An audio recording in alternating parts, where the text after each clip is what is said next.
অজ্ঞানতিমিরান্ধস্য জ্ঞানাঞ্জন শলাকয়া চক্ষুরুন্মীলিতং যেন তস্मै শ্রী গুরবে নমো নমঃ। নমো ওম বিষ্ণুপাদায় রাধাপ্রেষ্ঠায় ভূতলে শ্রীমতে ভক্তি প্রপন্ন জ্যোতিষামিতি নামিনে। নমো আচার্যপাদায় দৈন্যভূষণ মুকুটমণে গুরু করুণামূর্তয়ে ক্ষমাদৈর্য শিরোমণে। নমো ওম শ্রীমতে ভক্তি কুসুম শ্রমণায় বৈ বিষ্ণুপাদায় দেবায়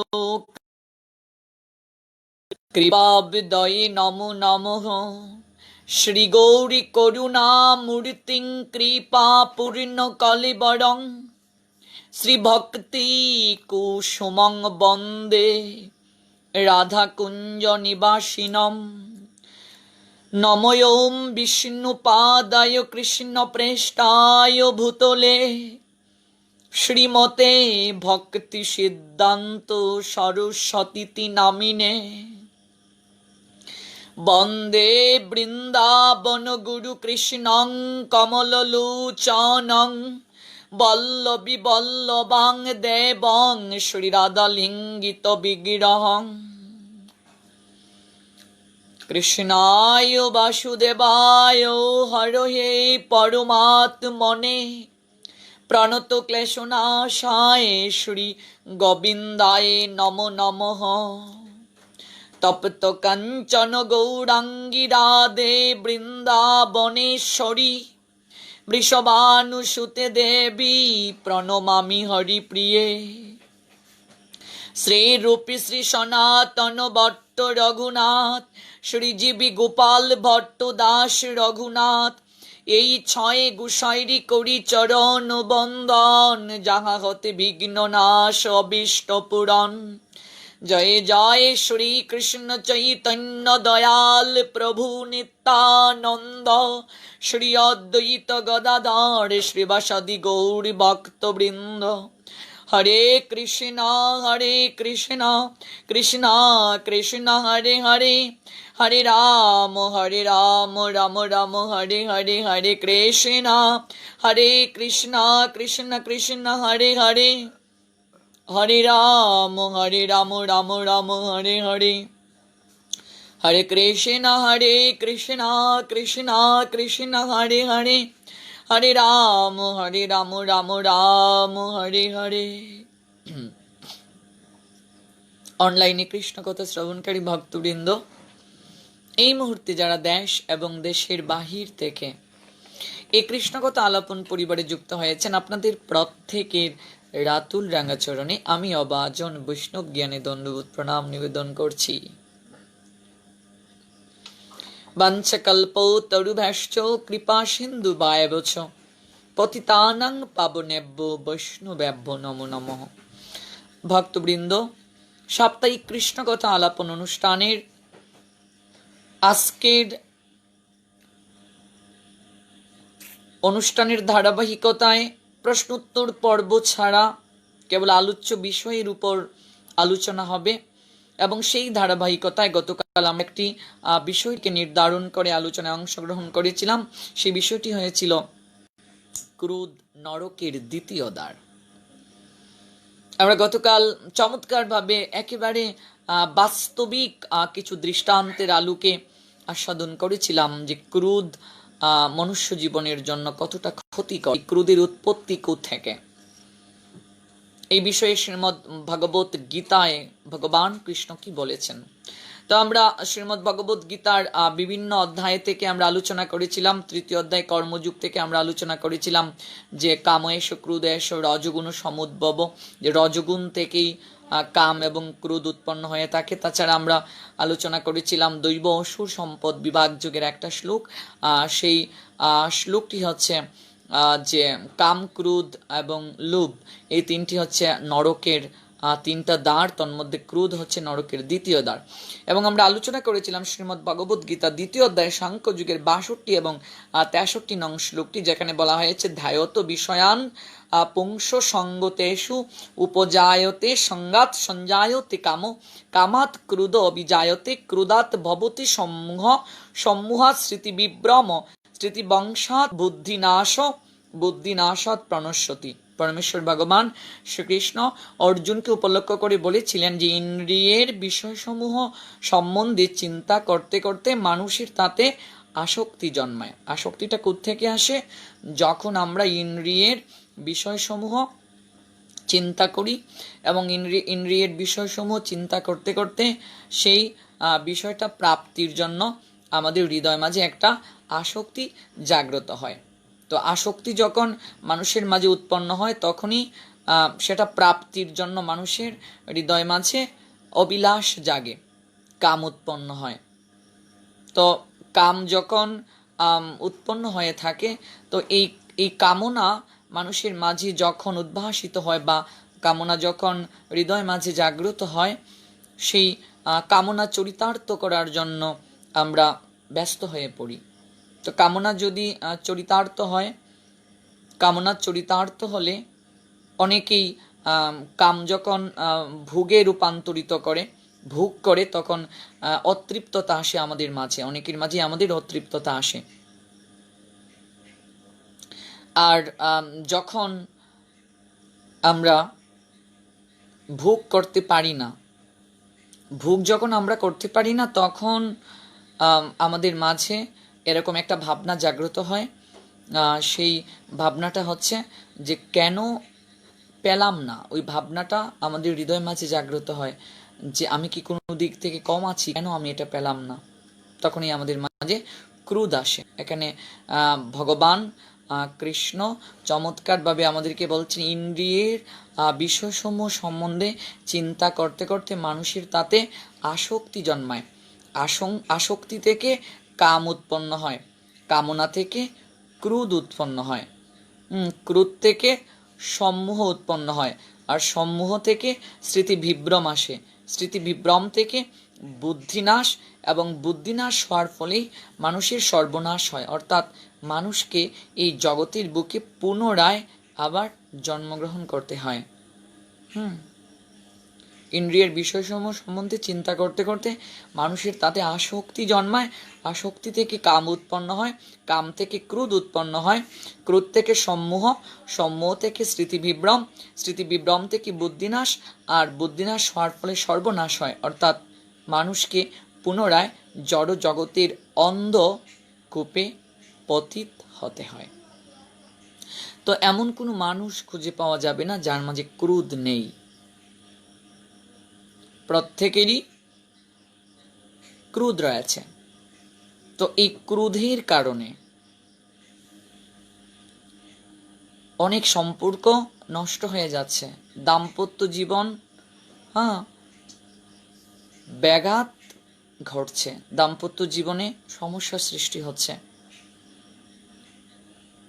এবং আমরা দেখতে পাই ক্রোধান্বিত ব্যক্তির মুখমণ্ডলের দিকে যখন আমরা তাকাই, ক্রোধান্বিত ব্যক্তির মুখের দিকে যখন আমরা তাকাই, তখন আমরা দেখতে পারি চমৎকার সুন্দর মুখখানা, চমৎকার সুন্দর মুখখানা মুহূর্তের মাঝেই কালিমা লিপ্ত হয়ে গেছে, এবং আমাদের বিবেকটাকে তৎক্ষণাৎ পশুত্বে পরিণত করে দেয়। ওই ক্রোধে উপনীত ব্যক্তির মুখমণ্ডলের দিকে তাকালে মনে হয় যেন এই মুখটা কি সেই মুখ যাকে আমি এতটা ভালোবাসি, এই মুখটা কি সেই মুখ যাকে নিয়ে আমি স্বপ্ন দেখি। মুহূর্তের মাঝেই সেই সুন্দর মায়াভরা মুখটা তমসায় আচ্ছন্ন হয়ে যায়, কেবলমাত্র ক্রোধে আচ্ছন্ন ব্যক্তির মুখমণ্ডলের দিকে দৃষ্টিপাত করলে। এবং ক্রোধের কারণে আমরা আমাদের বাস্তবিক জীবনে অনেক কিছু থেকে আমরা বঞ্চিত হয়ে যাই। অনেকে ক্রোধান্বিত হয়ে দেখা যাচ্ছে ঘরের যত জিনিসপত্র আছে সব কিছুকে ভেঙে ফেলছে। অনেকে মুঠোফোন ক্রোধের কারণে আছাড় দিয়ে ভেঙে ফেলে। ঘরের যত জিনিসপত্র আছে সমস্ত জিনিসপত্র ভেঙে ফেলে দেয়। তো আমি গতকাল অনুষ্ঠানের পর কমেন্ট চেক করতে গিয়ে দেখলাম যে অনেক ভক্তবৃন্দ কমেন্টে বলছেন যে কেউ কেউ যখন ক্রোধান্বিত হতেন বা রাগ করতেন কোনো কারণে, কেউ ঘর থেকে বের হয়ে যেতেন, কেউ বা গৃহের মাঝে মেঝের মাঝে জল ঢেলে দিতেন। অনেকের অনেক অভিজ্ঞতা আমার সঙ্গে শেয়ার করেছেন, অনেকেই অনেক অভিজ্ঞতা শেয়ার করেছেন যে প্রভু আমি যখন রাগ করব তখন কেউ বলেছে যে রাগ করলে আমি কলা গাছ কেটে ফেলতাম। আমার আমার বাসার পাশে বা বাড়ির পাশে অনেক কলা গাছ আছে, রাগ করলে আমি দা দিয়া বা বটি দিয়ে ওই কলা গাছগুলো কেটে ফেলতাম। তো এই কলা গাছ কি দোষ করলো, আমি রাগ করলাম কলা গাছ কেটে ফেলবো? এরকম বহুজনই তাদের নিজেদের জীবনের অনেক মজার মজার ঘটনা শেয়ার করেছেন। আমরা 4 দিন পর সরাসরি কলেও এই মজার মজার ঘটনাগুলো আমরা শ্রবণ করব সরাসরি কলের মাধ্যমে। তো অনেকেরই একটা বিষয় দেখলাম যে একটা জায়গায় প্রত্যেকেরই কমেন্ট এসে সমাপ্ত হয়েছে, সেটা হচ্ছে যে রাগটাকে কমাবো আমরা কি করে, এই রাগ কিভাবে কমাবো, তার কি পদ্ধতি রয়েছে, শাস্ত্র এই বিষয়ে কি বলছেন, কিংবা ভগবান কি আমাদেরকে এই বিষয়ে পরামর্শ প্রদান করেছেন। আবার অনেকে এরকমও জানিয়েছেন যে রাগ করে আমি অনেক সময় খাবার দাবার বন্ধ করে দিয়েছি। আবার কেউ কেউ বলেন যে রাগ করলে আমি সমস্ত ফ্যানগুলো চালিয়ে আমি ঘুমিয়ে থাকতাম। কেউ কেউ বলে যে মাটিতে গড়াগড়ি করতাম। অনেক অভিজ্ঞতা। কেউ কেউ আবার রাগ করে ঘরের যত জিনিসপত্র আছে সব এলোমেলো করে ফেলে দিত। এরকমও কিছু অনেকেই কমেন্ট করেছেন। তো প্রত্যেকেরই কমেন্ট পড়ে আমার খুব ভালো লেগেছে এবং আমি উপলব্ধি করেছি যে এই রাগটা আমাদেরকে প্রকৃতপক্ষে ভালো কিছু দিচ্ছে না, আমাদের সবাইকে দুঃখ প্রদান করছে কিংবা আমাদেরকে ব্যর্থতার সোপানে অগ্রসর করিয়ে দিচ্ছে। যদিও আমরা তখন রাগান্বিত হওয়ার কারণে বুঝতে পারছি না যে ওই বিষয়টা আমার করা ঠিক হচ্ছে না। এটা আমি বুঝতে পেরেছি যে এই বিষয়টা হয়তো আমার ঠিক হয়নি, তথাপি ওই বিষয়টা পরবর্তীতে আমি আবারও করছি। চমৎকার একটা প্রশ্ন অর্জুন করেছিলেন ভগবান কৃষ্ণকে, যে সেই প্রশ্নটা হচ্ছে যে যে আমি তো পাপ কার্য করতে চাই না, কিন্তু কে যেন জোরপূর্বক আমাকে পাপ কার্যে প্রবৃত্ত করায়। কেউ পাপ করতে চায় না, কিন্তু জোর কে জানি পাপ কার্যে প্রবৃত্ত করায়। আমরা কেউই রাগ করতে চাই না, যে রাগ করব এটা কেন। দেখবেন যে রাগ যখন কিছুটা কমে যায় তখন আমাদের মাঝে এরকম একটা ভাবনা আসে, কেন যে রাগটা করতে গেলাম, ওই রাগ করে এই কথাটা কেন বললাম, এই কথাটা বলার কারণে আজ সম্পর্কটা নষ্ট হয়ে গেল, আজকে পরিবারে এতটা অশান্তি, আমার এত ভালো লাগা বা এত পছন্দনীয় আমার একটা মোবাইল ফোন, ওই মোবাইল ফোনটা আমি ভেঙে ফেললাম রাগ করার কারণে, কেন যে এটা করতে গেলাম। অনেকেই এরকম পরবর্তীতে অনুশোচনা করেন যে এটা কেন করতে গেলাম, রাগটা যদি না করতাম বা রাগ করে যদি এই কথাটা না বলতাম তাহলে অবশ্যই সম্পর্কটা ভালো থাকতো। আমরা যারা রাগ করি পরবর্তীতে সবাই অনুশোচনায় দগ্ধীভূত হই যে এই কার্যটা কেন করতে গেলাম, রাগ করে এই কথাটা তাকে কেন বলতে গেলাম। তো দেখা যাচ্ছে আমরা পরবর্তীতে সবাই অনুশোচনা করছি, অথচ রাগ যখন করছি তখন আমাদের মাঝে এই বিবেক বোধটা কলুষিত হয়ে গেছে। আমরা নিজেকে কন্ট্রোল করতে পারছি না, যে রাগের সময় নিজেকে আমরা কন্ট্রোল করতে পারছি না, অথচ পরবর্তীতে নিশ্চয়ই আমরা এটার বিষয়ে অনুশোচনায় দগ্ধীভূত হচ্ছি যে এটা করা হয়তো ঠিক হয়নি, যদি না করতাম তাহলে এই বিপত্তিটা হতো না, একটা ঝামেলা সংসারে হতো না, সম্পর্কটা নষ্ট হয়ে যেত না। এটা কেন করলাম? বিশেষ করে দাম্পত্য জীবনে ছোটোখাটো বিষয়গুলো নিয়ে আমরা একে অপরের সঙ্গে আমরা মন ত্যক্তি করে ফেলি। আমরা অনেক রাগ করি, অনেকে রাগ করার পর দেখা যাচ্ছে দাম্পত্য জীবনে একটা সমস্যা লেগে গিয়েছে বা অনেকের সংসার পর্যন্ত ভেঙে যায়। কিংবা বিশেষ করে যারা একটা ভালোবাসার বন্ধনে আছে। যদিও আমরা জড়জগতের ভালোবাসাটা সম্পর্কে গতকাল আলোচনা করেছিলাম, এই জড়জগতের ভালোবাসা আমাদেরকে প্রকৃত আনন্দ প্রদান করতে পারে না, তথাপি দেখা যাচ্ছে ওই বিষয়গুলোতে সবচেয়ে বেশি, হ্যাঁ, সামান্য বিষয় নিয়ে ক্রোধ আসছে, মানে ক্রোধের পর এত সুন্দর একটা সম্পর্ক পর্যন্ত নষ্ট হয়ে যাচ্ছে, বন্ধুত্ব নষ্ট হয়ে যাচ্ছে। তো সুন্দর সুন্দর সম্পর্কগুলো ক্রোধের কারণে নষ্ট হয়ে যাচ্ছে, এবং প্রয়োজনীয় জিনিসপত্রগুলো রাগ কন্ট্রোল না করার কারণে আমরা ভেঙে ফেলছি, পরবর্তীতে অনুশোচনায় আমরা পতিত হচ্ছি। তো এই জন্য আমাদেরকে এই রাগটা কি করে কমাতে হবে, ক্রোধ কি করে কমাতে হবে, রাগটা কোত্থেকে উৎপন্ন হয় সেটা আমরা শ্রীমদ্ ভগবত গীতার আলোকে জানতে পারলাম যে রজগুণ থেকে রাগটা উৎপন্ন হয়। কাময়েশ ক্রোধয়েশ রজগুণ সমুদ্ভব।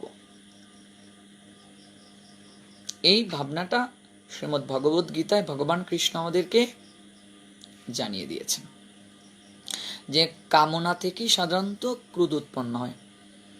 অর্থাৎ কামনা যখন মানুষ চরিতার্থ করতে পারে না, কামনা যখন মানুষের পূরণ হয় না, তখনই মানুষের মাঝে এই ক্রোধটা উৎপন্ন হয়ে থাকে। তো আমাদের অবশ্যই একটা বিষয় আমাদের গুরুত্ব দিতে হবে, সেটা হচ্ছে রজগুণের প্রভাব থেকে আমরা ধীরে ধীরে সাত্ত্বিকতার স্তরে যাব, সত্য গুণে আমরা ধীরে ধীরে উপনীত আমরা হব। এই জন্য আমাদের সাত্ত্বিক খাবার গ্রহণটাও আবশ্যক। এটাও গতকাল আলোচনা করেছিলাম যে আমরা যেমন খাবার গ্রহণ করব আমাদের মনটা সেরকম হবে, যেমন খাদ্য তেমন মন, যেমন মন তেমন বুদ্ধি, যেমন বুদ্ধি তেমন স্থিতি, যেমন স্থিতি তেমন লয়, যেমন লয় তেমন প্রাপ্তি। আমরা খাবার যেরকম গ্রহণ করব আমাদের মনটাও সেরকম হবে, আমাদের মনটা যেরকম হবে আমাদের বুদ্ধিটাও সেরকম হবে, আমাদের বুদ্ধিটা যেরকম হবে আমাদের স্থিতিও সেরকম হবে, আমাদের স্থিতি যেরকম হবে লয় সেরকম, লয় যেরকম প্রাপ্তিটাও সেই রকম। তো এই জন্য সাত্ত্বিক খাবার গ্রহণের প্রতি আমাদের গুরুত্ব দেওয়া উচিত, কারণ hour sense is most intersecting and stimulate any situation. এই জন্য আমাদের সেন্সিবল পাওয়ারটাকে কন্ট্রোল করার জন্য সাত্ত্বিক আহারের কোনো বিকল্প নেই। সাধারণত যারা উত্তেজনাপূর্ণ খাবার গ্রহণ করে, পেঁয়াজ রসুন কিংবা আরও যে সকল অ্যালকোহল বা উত্তেজনা জাতীয় যে খাবারগুলো যারা বেশি গ্রহণ করে থাকে, তাদের মাঝে এমনিতেই ক্রোধটা স্বাভাবিক অবস্থায় বেশি থাকে।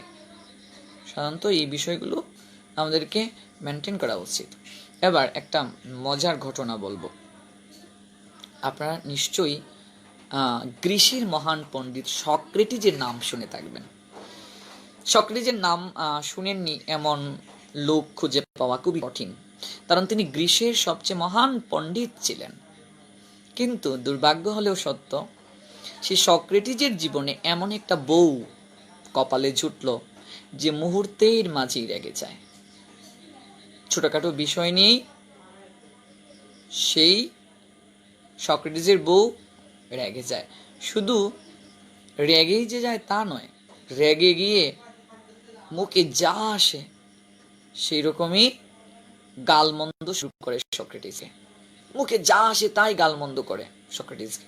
এবার চিন্তা করে দেখুন, সক্রেটিস গ্রিসের মহান পণ্ডিত, জগতের সবাই সক্রেটিসকে ভালোবাসে, সক্রেটিসের নিকট থেকে জ্ঞান গ্রহণ করতে চায়, আর তার কপালে এমন একটা বউ জুটল যে কিনা কথায় কথায় রেগে যায়, এবং সক্রেটিসের যে জ্ঞান সেই জ্ঞানটাকে তো সম্মান প্রদর্শন করে না, বরং যে কোনো একটা বিষয়ই রাগ করে এমন কথাবার্তা বলে, এত আপত্তিকর কথাবার্তা বলে, যে কথাবার্তাগুলো একজন গ্রীসের পণ্ডিতকে বলাটা গুরুতর অপরাধ।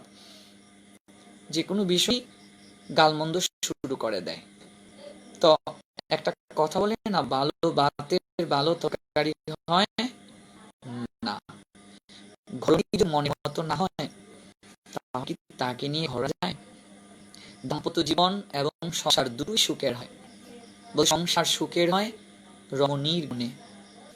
রমণী অর্থাৎ রমণ যে করে, নারীকে বলা হয় রমণী।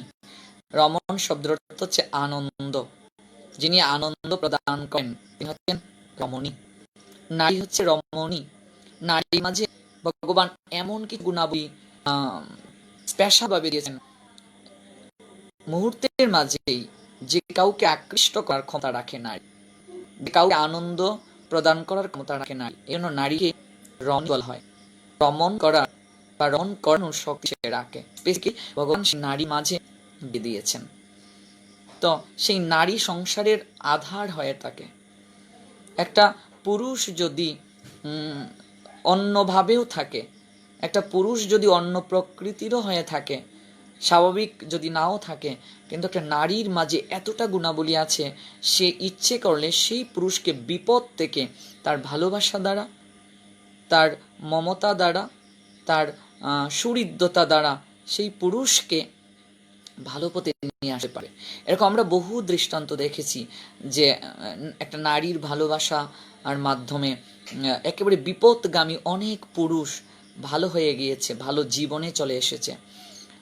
একটা নারী বিশেষ করে কৃষ্ণ প্রেম ভক্তির যদি আবেগে আপ্লুত থাকে, কৃষ্ণ প্রেমামৃতে যদি আপ্লুত থাকে, সেই নারী একেবারে জগতের সবাইকে কৃষ্ণ ভক্ত করার ক্ষমতা রাখতে পারে।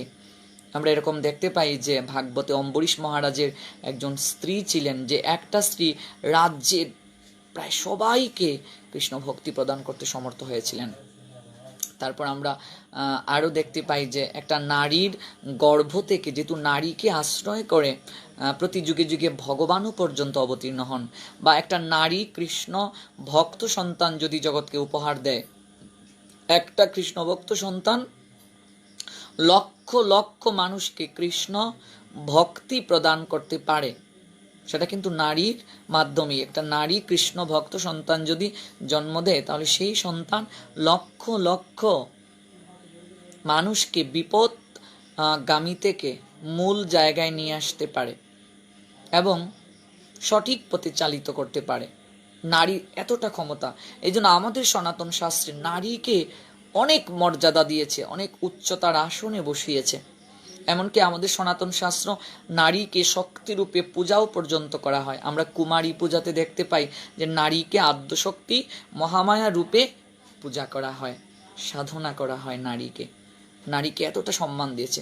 এরপরেও আমাদের বিশেষ করে তরুণীরা, সনাতন সমাজের, সনাতন ধর্মের হিন্দু সমাজের অনেক তরুণীরা এই বিষয়গুলো না জেনে, সনাতন শাস্ত্র না জেনে তারা লাভ জিয়াদের কবলে পড়ে নিজের ধর্মকে ত্যাগ করে তারা অন্য ধর্মে চলে যাচ্ছে, এবং যে অন্য ধর্মে গিয়ে আশ্রয় নিচ্ছে তারা নিজের ধর্ম তত্ত্ববোধ বা নিজের ধর্ম সম্পর্কে জ্ঞান তো রাখেই না, বরং অন্যজন তাদেরকে যেভাবে বুঝায় সেই লোভ লালসায় পড়ে কিছুদিনের আনন্দের জন্য তারা নিজের ধর্মকে, মা বাবাকে, সমাজকে ত্যাগ করে যায়। আমরা বিভিন্ন যদি ঘটনাকে আলোকপাত করি তাহলে আমরা দেখতে পাই যারাই এই রকম নিজের ধর্মকে ত্যাগ করে লাভ জিয়াদের শিকার হয়েছে, কেউই ভালো নেই। ইউজ করে ছেড়ে দিয়েছে, ইউজ করে কদিন পরই ছেড়ে দিয়েছে। তাই যুব সমাজকে বলছি, নিজের সংস্কৃতি সম্পর্কে ভালো করে অবগত হও, নিজের ধর্ম সম্পর্কে রিসার্চ করো, দেখো এই সনাতন শাস্ত্রে সব আছে। That most logical and sensible subject. বিশেষ করে নারীকে সনাতন শাস্ত্রে সর্বশ্রেষ্ঠ স্থান প্রদান করেছে, সর্বোত্তম অধিকার প্রদান করেছে। আর কোনো শাস্ত্র এমন করে নারীকে এতটা সম্মান প্রদান করেন নাই, নারীকে এতটা মর্যাদা আর কোনো ধর্ম প্রদান করে নাই। আমাদের সনাতন ধর্ম যেভাবে নারীকে মূল্যায়ন করেছে, আমাদের সনাতন ধর্ম যেভাবে নারীর মর্যাদাকে জগতের বুকে ভূষিত করেছে, কাজেই এই বিষয়গুলো বিশেষ করে নারীদেরকে, সনাতন সমাজের নারীদেরকে, তরুণীদেরকে এই কথাগুলো শুনতে হবে। তো এই লাইভটিকে সর্বোচ্চ সংখ্যক শেয়ার করুন, সবার কাছে পৌঁছে দিন। এরকম একটা আলোচনায় যদি কেউ শ্রবণ করে তার জীবন আপনা থেকেই পরিবর্তন হয়ে যাবে। যদি কেউ কায় মনোবাক্যে এই লেকচারগুলো শ্রবণ করে, আমি বিশ্বাস করি সে অবশ্যই পরিবর্তন হয়ে যাবে। এই নারীকে এতটা মর্যাদা দিয়েছে। নারী কখনো লক্ষ্মী, আবার এই নারী সমাজের বুকে নিজের অধিকারের জন্য, অসুরদেরকে দমন করার জন্য, অসুর সংহারের জন্য এই নারী কখনো বা উগ্রচণ্ডী, নারী কখনো বা দুর্গা, এই নারী কখনো বা কালী, নিজের অধিকারের জন্য এই নারী কখনো রূপে সরস্বতী, এই নারী কখনো বা গুণে লক্ষ্মী, এই নারী কখনো বা নিজের অধিকার আদায়ের জন্য, সমাজকে নির্মল করার জন্য, অসুর মুক্ত করার জন্য এই নারী কখনো বা দশভুজা দুর্গা। আবার এই নারী সমস্ত জগৎ সংসারকে ছাড়কাড় করে দিতে পারে। একটা নারী যদি চায় জগতের সুন্দর সমস্ত পরিবেশকে নষ্ট করে দিতে পারে, এই ক্ষমতা নারীর মাঝে আছে। ভালো গুণও আছে, খারাপ গুণও আছে। তাই বিশেষ করে একটা সনাতনী নারীর মাঝে যে যোগ্যতা রয়েছে, একটা নারীর মাঝে যে গুণাবলী রয়েছে, এই গুণাবলীগুলোকে সমাজের কাছে বিলিয়ে দিতে হবে। একটা নারী যদি মুখ খুলে 100টা পুরুষ যে ক্ষমতা রাখে, 100টা পুরুষ যে কথাটা বলে, তার চেয়ে বেশি একটা নারীর কথার গুরুত্ব থাকে। এই জন্য নারী যদি তার অধিকার আদায়ের জন্য সচেষ্ট হয়, এই নারী যদি অসুর দমনের ক্ষেত্রে মুখ্য ভূমিকা পালন করে, তাহলে সমাজ খুবই শীঘ্রই নির্মল হয়ে যাবে। দুর্ভাগ্য হলেও সত্য, আমাদের সনাতন ধর্মের হিন্দু সমাজে নারীদেরকে কৃষ্ণ ভক্তি প্রচারে খুব কমই পাওয়া যায়। যদিও এখন অনেক নারীরা বের হয়ে আসছে, খুব কম নারীকেই পাওয়া যায় যে কৃষ্ণ কথা প্রচার করছে। নারী আলোচক খুবই কমই পাওয়া যায়। বিশেষ করে আমাদের বাংলাদেশে তো একেবারে এটার খুবই অভাব সেটা। এই জন্য নারী সমাজকে এগিয়ে আসতে হবে সব দিক থেকে। কোনো কালে একা জয়ী হয়নি কো পুরুষের তরবারি, প্রেরণা দিয়েছে, শক্তি দিয়েছে বিজয় লক্ষ্মী নারী। কোনো কালে পুরুষ একা কার্য সম্পাদন করতে পারেনি, প্রেরণা দিয়েছে, ভালোবাসা এবং শক্তি জুগিয়েছে বিজয় লক্ষ্মী নারী। এই জন্যই তো ভগবান কৃষ্ণের বামঙ্গ কান্তি থেকে শ্রীমতী রাধারানীকে ভগবান সৃষ্টি করেছেন। এটা কি?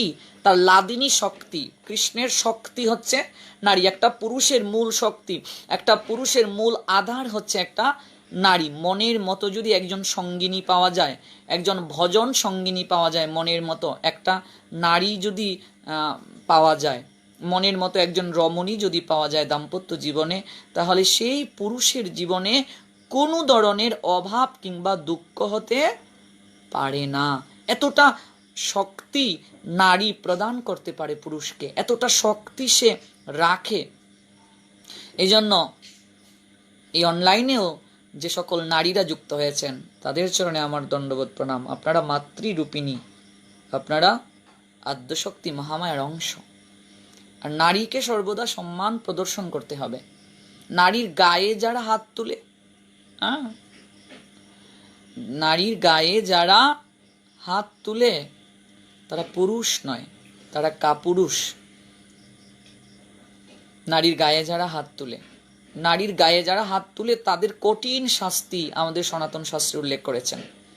নারীর সম্ভ্রমকে যারা নষ্ট করতে চায় তাদেরকে কঠিন শাস্তি সনাতন শাস্ত্র উল্লেখ করেছেন। এবং আমরা দেখতেও পাই মহাভারতে এই দ্রৌপদীর সম্ভ্রম নষ্ট করার জন্য দুর্যোধন দুঃশাসন চেষ্টা করেছিল। কি হয়েছিল? তাদের পরিণতি সবংশে নিধন হয়ে গিয়েছিল। নারীর এতটা ক্ষমতা। তাই নারী সমাজকে আমি সর্বদা স্যালুট জানাই এবং আমি নারী সমাজকে সর্বদা বলি যে জাগতে হবে। বেগম রোকেয়া সাখাওয়াত বলেছিলেন, জাগো গো ভগিনী, জেগে উঠো। নারীকে জাগতে হবে, নিজের অবস্থান থেকে জেগে আরেকজনকে জাগ্রত করতে হবে। আর এই নারীরা যদি ধর্মক্ষেত্রে সহযোগিতার হাত বাড়িয়ে দেয়, তাহলে খুব সহজেই কৃষ্ণ প্রেম ভক্তির বীজ অঙ্কুরিত, পল্লবিত, পুষ্পিত করতে সম্ভব। আমরা এরকম আমাদের শাস্ত্রে বহু নারীকে দেখতে পাই আমরা, এরকম আমরা গার্গীকে দেখতে পাই, মৈত্রেয়ীকে দেখতে পাই, হ্যাঁ, এরকম আমরা বহু ব্রহ্মচারিণী নারীকেও দেখতে পাই আমাদের সনাতন শাস্ত্রে। তারা তাদের জীবন আদর্শ জগতের বুকে প্রচার করে গিয়েছেন। মহাসাধিকা আমরা আনন্দময়ীকে দেখতে পাই, মা শারদাকে দেখতে পাই, এরকম বহু নারী আছে যারা তাদের সমস্ত সাধনা এবং সমস্ত ভাবনা জগতের বুকে প্রচার করছেন। আমরা নিত্যানন্দ প্রভুর যে স্ত্রী জাহ্নবী মাতা, সেই জাহ্নবা মাতাকে দেখতে পাই কেমন করে তিনি কৃষ্ণ প্রেম ভক্তির বীজ জগতের বুকে প্রচার করে বীজ বপন করেছিলেন। এটা অকল্পনীয়, কল্পনাও করা যাবে না। জাহ্নবী মাতা, নিত্যানন্দ প্রভুর স্ত্রী জাহ্নবী মাতা কেমন করে জগতের বুকে কৃষ্ণ প্রেম ভক্তি প্রচার করেছিলেন।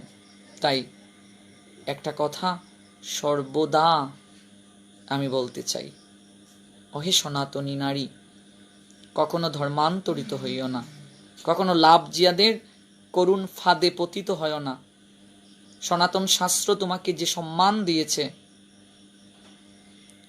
আর কোনো ধর্ম তোমাকে সেই সম্মান দেবে না। সনাতন ধর্ম তোমাকে দেবীর আসনে বসিয়েছে, অহে সনাতনী নারী। আর কোনো ধর্ম তোমাকে দেবীর আসনে বসাবে না। তুমি যে লাভজিয়াদের করুণ ফাঁদে পতিত হচ্ছ, তুমি কেবল ব্যবহার হবে। তোমাকে সনাতন ধর্মের মতো দেবীর আসনে বসাবে না, পুজো করবে না। এতটা ভালোবাসা, সম্মান, মর্যাদা আর কোনো ধর্ম তোমাকে দেবে না। এই জন্য সর্বদা একটা বিষয় অবগত হওয়া উচিত, যে লাভজিয়াদের করুণ ফাঁদে যেন আমরা না পড়ি। আমরা যেন আমাদের নিজের ধর্মটাকে যাজন করার চেষ্টা করি, তাহলেই সমাজ মঙ্গল এবং সার্থকতার স্তরে উপনীত হবে। যে আমাকে একটা শিক্ষিত মা দাও, আমি শিক্ষিত জাতি উপহার দেব। চমৎকার কথা বলেছিলেন। আর একটা কৃষ্ণ ভক্ত সন্তান যদি কোনো রমণী কিংবা নারী দান করতে পারে, জগতের লক্ষ লক্ষ লোককে কৃষ্ণ ভক্ত করা সম্ভব। এই জন্য আমাদের ধীরে ধীরে সবাইকে কৃষ্ণ ভক্ত হতে হবে। কৃষ্ণ ভক্ত হওয়ার কোনো বিকল্প নেই। কৃষ্ণ ভক্ত যদি আমরা হতে পারি, তাহলেই নারীত্বের পূর্ণতা মাতৃত্বে, আর মাতৃত্বের পূর্ণতা কৃষ্ণ ভক্ত সন্তান উৎপাদনের মাধ্যমে যেহেতু নিহিত, আমি আদর্শ মা হতে পারবো, আদর্শ বাবা হতে পারবো। একটা পুরুষের পূর্ণতা পিতৃত্বে, পিতৃত্বের পূর্ণতা কৃষ্ণ ভক্ত সন্তান উৎপাদনের মাধ্যমে, নারীত্বের পূর্ণতা মাতৃত্বে, মাতৃত্বের পূর্ণতা কৃষ্ণ ভক্ত সন্তান উৎপাদনের মাধ্যমে। এই জন্য নারী এবং পুরুষ উভয়কেই কৃষ্ণ ভক্ত সন্তান উৎপাদনের ক্ষেত্রে মনোযোগ দিতে হবে, এবং ছোটবেলা থেকেই সন্তানকে কৃষ্ণকেন্দ্রিক শিক্ষা দিতে হবে। নিজের ধর্ম এবং সংস্কৃতি সম্পর্কে ধারণা দিতে হবে, নতুবা এই সমাজ কখনো পরিবর্তন করা সম্ভব নয়, কখনো সেটা সম্ভব নয়। তো আমরা যে বিষয়ে ছিলাম, সক্রেটিস এত জ্ঞানী, গ্রীসের মহান দার্শনিক তিনি, অথচ তার জীবনে এমন একটা বউ আসলো, কথায় কথায় রেগে যায়, গ্রীসের মহান পণ্ডিতকে অপমান করতে শুরু করে। তো সক্রেটিস মনে মনে ভাবতেন যে আমার জীবনে এমন একজনই স্ত্রী জুটলো, এমন একজন রমণী আসলো যে আমাকে জ্ঞান অর্জনে সহায়তা করবে, অথচ সহায়তা না করে আমার প্রতিপক্ষ হয়ে দাঁড়িয়েছে, কথায় কথায় রেগে যায়, এবং কথায় কথায় রেগে গিয়ে গ্রীসের মহান দার্শনিক, মহান পণ্ডিতকে অপমান করতে শুরু করে। এখানে আরেকটা কথা বলে রাখা আবশ্যক, মনে রাখতে হবে, নারীকে বিবাহের পর পত্নী বলা হয়। পত্নী কেন বলা হয়? যে স্ত্রী স্বামীকে পতিত অবস্থা থেকে উদ্ধার করতে পারে তাকে পত্নী বলা হয়। আসলে আমাদের সনাতনী নারীদের সর্বদা সম্মানের আসন বিশ্বের মাঝে অধিষ্ঠিত। আমরা দেখতে পাই সনাতনী নারী নিজের স্বামীর ধর্মকে রক্ষা করার জন্য নিজে বিক্রি পর্যন্ত হয়েছিলেন। এর জন্য স্ত্রীকে সহধর্মিণীও বলা হয়। স্বামীর ধর্ম রক্ষাতে সহায়তাকারিণী। স্বামী ধর্ম পালন করবে, সেই ধর্ম পালনে সহায়তা করে, এই জন্য নারীকে সহধর্মিণী বলা হয়। স্বধর্মে স্বামীকে প্রতিষ্ঠিত যে স্ত্রী করতে পারে, এই জন্য সেই স্ত্রীকে সহধর্মিণী বলা হয়। তো বিয়ে করলে বউ হয়, সহধর্মিণী হওয়ার যোগ্যতা সবাই রাখে না। সহধর্মিণী কাকে বলে? যে স্ত্রী তার স্বামীকে ধর্ম পালনে সহায়তা করে। সহধর্মিণী হয়েছিলেন শৈব্যা। হরিশ্চন্দ্র যখন শশাগা পৃথিবীকে দান করে দিয়েছিলেন, দক্ষিণার টাকা সংগ্রহ করার জন্য নিজে চণ্ডালীর কার্য নিয়েছিলেন। এমনকি তার স্ত্রী শৈব্যা এক ব্রাহ্মণের গৃহে কাজ নিয়েছিলেন, স্ত্রীকে পর্যন্ত বিক্রি হতে হয়েছিল। সানন্দে বরণ করেছিলেন শৈব্যা। কতটা স্বামীর প্রতি শ্রদ্ধা ভালোবাসা পোষণ করেছেন। শৈব্যা সনাতন শাস্ত্রে শ্রেষ্ঠত্বের আসন গ্রহণ করে আছেন। সহধর্মিণী বেহুলা সাবিত্রী নিজের পতিব্রতা দ্বারা স্বামীর প্রাণকে পর্যন্ত রক্ষা করার সামর্থ্য রেখেছিলেন। আমাদের সনাতন শাস্ত্রে নারীর যে অবদান, এটা বিভিন্ন শাস্ত্রে আলোচনা করা হয়েছে, এবং এই জন্য বিবাহের পর প্রতিটা নারীকেই স্বামীর ধর্ম পালনে সহায়তা করা উচিত। একটা কথা আমাদের আজকে একদম ভালোভাবে বোঝা উচিত, বিবাহ কেন করা প্রয়োজন? ইন্দ্রিয় তৃপ্তির জন্য শুধু না। শাস্ত্র বলছে বিবাহ করার অর্থটাই হচ্ছে একজন ভজন সঙ্গিনী গ্রহণ করা। যে আমরা যে কৃষ্ণ সেবা করব, একা অনেক সময় কৃষ্ণ ভজন করা সম্ভব নয়। একা কি আমার নাহি পায় বল হরিনাম সংকীর্তনে, অনেক সময় একা আমাদের ভজন করা সম্ভব নয়। এই জন্য একজন রমণী, একজন নারী তোমার জীবনে আসলো, যে তোমাকে ভজন জগতে সহায়তা করবে, এবং তাকে গ্রহণ করে তুমি কৃষ্ণ কেন্দ্রিক সংসার গড়ে তুলবে, তুমি কৃষ্ণ ভক্ত সন্তান উৎপাদন করবে, এবং পরিবারের সবাই মিলে কৃষ্ণ সেবা করবে। দশে পাঁচে মিলে সবে দাঁড়েতে বসিয়া কীর্তন করো সবে হাতে তালি দিয়া। স্বামী স্ত্রী, পুত্র কন্যা পরিজন সবাই মিলে কৃষ্ণ ভজন করবে, হরিনাম সংকীর্তন করবে। এবার বিবাহের উদ্দেশ্যটা হচ্ছে পরিবারের সবাইকে নিয়ে কৃষ্ণ সেবা করা। এবার আমরা যে বিবাহ করলাম, যারা যারা বিবাহ করেছি তাদের আমি উদ্দেশ্যে বলছি, আমরা কি সবাই মিলে স্বামী স্ত্রী কন্যা পুত্র পরিবারের সবাইকে নিয়ে কি কৃষ্ণ সেবা করতে পারছি? আমরা স্ত্রীকে নিয়ে পার্কে বেড়াতে যাচ্ছি, হোটেলে বেড়াতে যাচ্ছি, রেস্তোরাঁয় বেড়াতে যাচ্ছি। কজন স্বামী তার স্ত্রীকে নিয়ে গীতা পাঠে যাচ্ছে? কজন স্বামী তার স্ত্রীকে নিয়ে মন্দিরে যাচ্ছে? কজন স্ত্রী তার স্বামীকে মন্দিরে যেতে অনুপ্রেরণা দিচ্ছে? কজন স্ত্রী তার স্বামীকে ভোরবেলা ডেকে দিচ্ছে যে উঠো একটু আরতি করো? তাহলে কিসের আমি সহধর্মিণী? সহধর্মিণী হতে গেলে তো যোগ্যতা লাগে। আর আমি কিসের স্বামী? আমি কতটুকু দায়িত্ব পালন করছি? বিবাহ যখন করেছিলাম, সপ্ত প্রদক্ষিণ দিয়ে যখন অগ্নিকে সাক্ষী রেখে একে অপরকে জীবন সঙ্গী কিংবা সঙ্গিনী রূপে গ্রহণ করেছিলাম, তখন তো এই প্রতিশ্রুতি দিয়েছিলাম, প্রতিটা পাকে পাকে একটা প্রতিশ্রুতি দিয়েছিলাম যে ভজনে স্ত্রী বলেছিল আমি তোমাকে আজ থেকে সহায়তা করব, আজ থেকে আমি তুমি একে অপরের পরিপূরক, তোমার অর্ধেক অঙ্গের অধিকারিণী আমি। এই জন্য স্ত্রীকে বলা হয় অর্ধাঙ্গী। এত সহজ, এগুলো আলোচনা হয় না, আর এই শাস্ত্রগুলো আমরা অধ্যয়ন করি না, যার কারণেই তো দাম্পত্য জীবনে সুখ নেই। দাম্পত্য জীবনে সুখ পাচ্ছি না কেন? সঠিকভাবে তো আমরা বিবাহটাই করতে পারছি না। বিবাহ মানেই তো আমরা মনে করি কালীবাড়ি, দুর্গাবাড়ি, সোমেশ্বরী বাড়িতে গিয়ে একটা মালা বদল করে ফেললাম, বিয়ে হয়ে গেল। এত সস্তা বিয়ে? হ্যাঁ, এই বিষয়গুলো আমরা উপলব্ধি করি না, বুঝি না। এই জন্য তো দাম্পত্য জীবনে এত এত ঝগড়া, এর দাম্পত্য জীবনে এত কলহ, দাম্পত্য জীবনে এত রেষারেষি, দাম্পত্য জীবনে এত দুঃখ। আজকে আমাদের সনাতন শাস্ত্রের মতো এত চমৎকার এবং এত মনোরম, এত অনিন্দময় বিবাহ আর কোনো শাস্ত্রে নেই। কি চমৎকার ভাবে দেখুন, অগ্নিকে সাক্ষী রেখে সপ্ত পাকে, 7টি পাকে একে অপরের সঙ্গে আবদ্ধ হচ্ছে এবং প্রতিজ্ঞা করছে সেখানে অগ্নিকে, অগ্নিদেবকে সাক্ষী রেখে। আমাদের এরকম কোনো বিবাহ নেই যে আমরা দুজন সাক্ষী দিয়ে একটা সাইন করে আমরা কিছু টাকা পণ দিয়ে আমরা বিবাহ করে ফেললাম।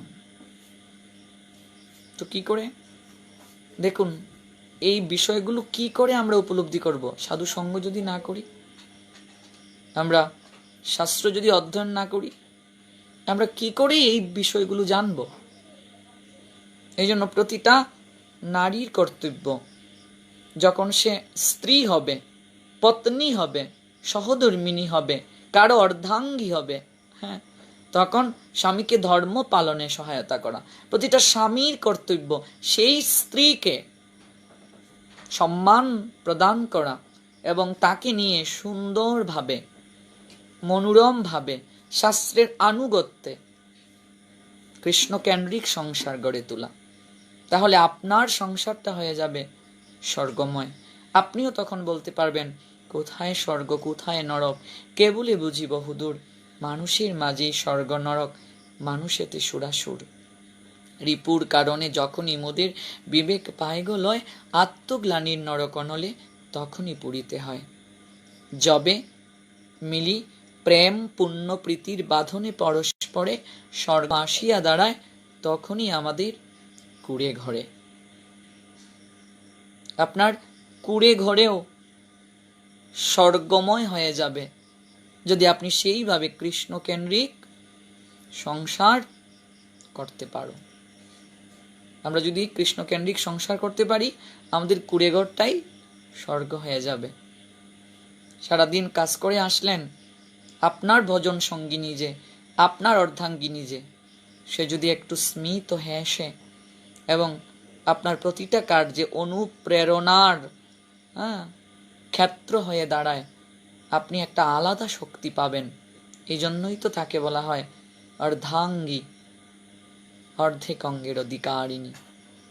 তো এই জন্য বিবাহটা খুবই গুরুত্বপূর্ণ এবং সেটা বুঝে করতে হবে। আমি যাকে সারা জীবন নিয়ে বসবাস করব, একই একই ছাতার নিচে সারা জীবনের জন্য আমি যাকে নিয়ে আসব, সে আমাকে পূর্ণভাবে উপলব্ধি করতে পারে কিনা একটু যাচাই করা প্রয়োজন, যে তার দ্বারা আমার সমস্ত হৃদয়ের অভিলাষ পূর্ণ হওয়া সম্ভব কিনা। আরেকটা কথা এখানে মনে রাখতে হবে, বৈবাহিক জীবনে, দাম্পত্য জীবনে আমরা যদি স্যাক্রিফাইস না করি, যে কোনো সম্পর্কেই আমরা যদি স্যাক্রিফাইস না করি, আত্মত্যাগ যদি না করি, সেই সম্পর্ক দীর্ঘদিন টিকে রাখানো সম্ভব নয়। আমরা যদি স্যাক্রিফাইস না করি, সেটা বন্ধুত্বের সম্পর্কই হোক, ভালোবাসার সম্পর্কই হোক, আর সেটা সংসার জীবনের সম্পর্কই হোক, স্যাক্রিফাইসের কোনো বিকল্প নেই। আত্মত্যাগ করতে হবে। যত বেশি স্যাক্রিফাইস করতে পারবো আমরা সম্পর্ক তত বেশি টিকে থাকবে। এটাই আজকে আমরা শিক্ষা গ্রহণ করব।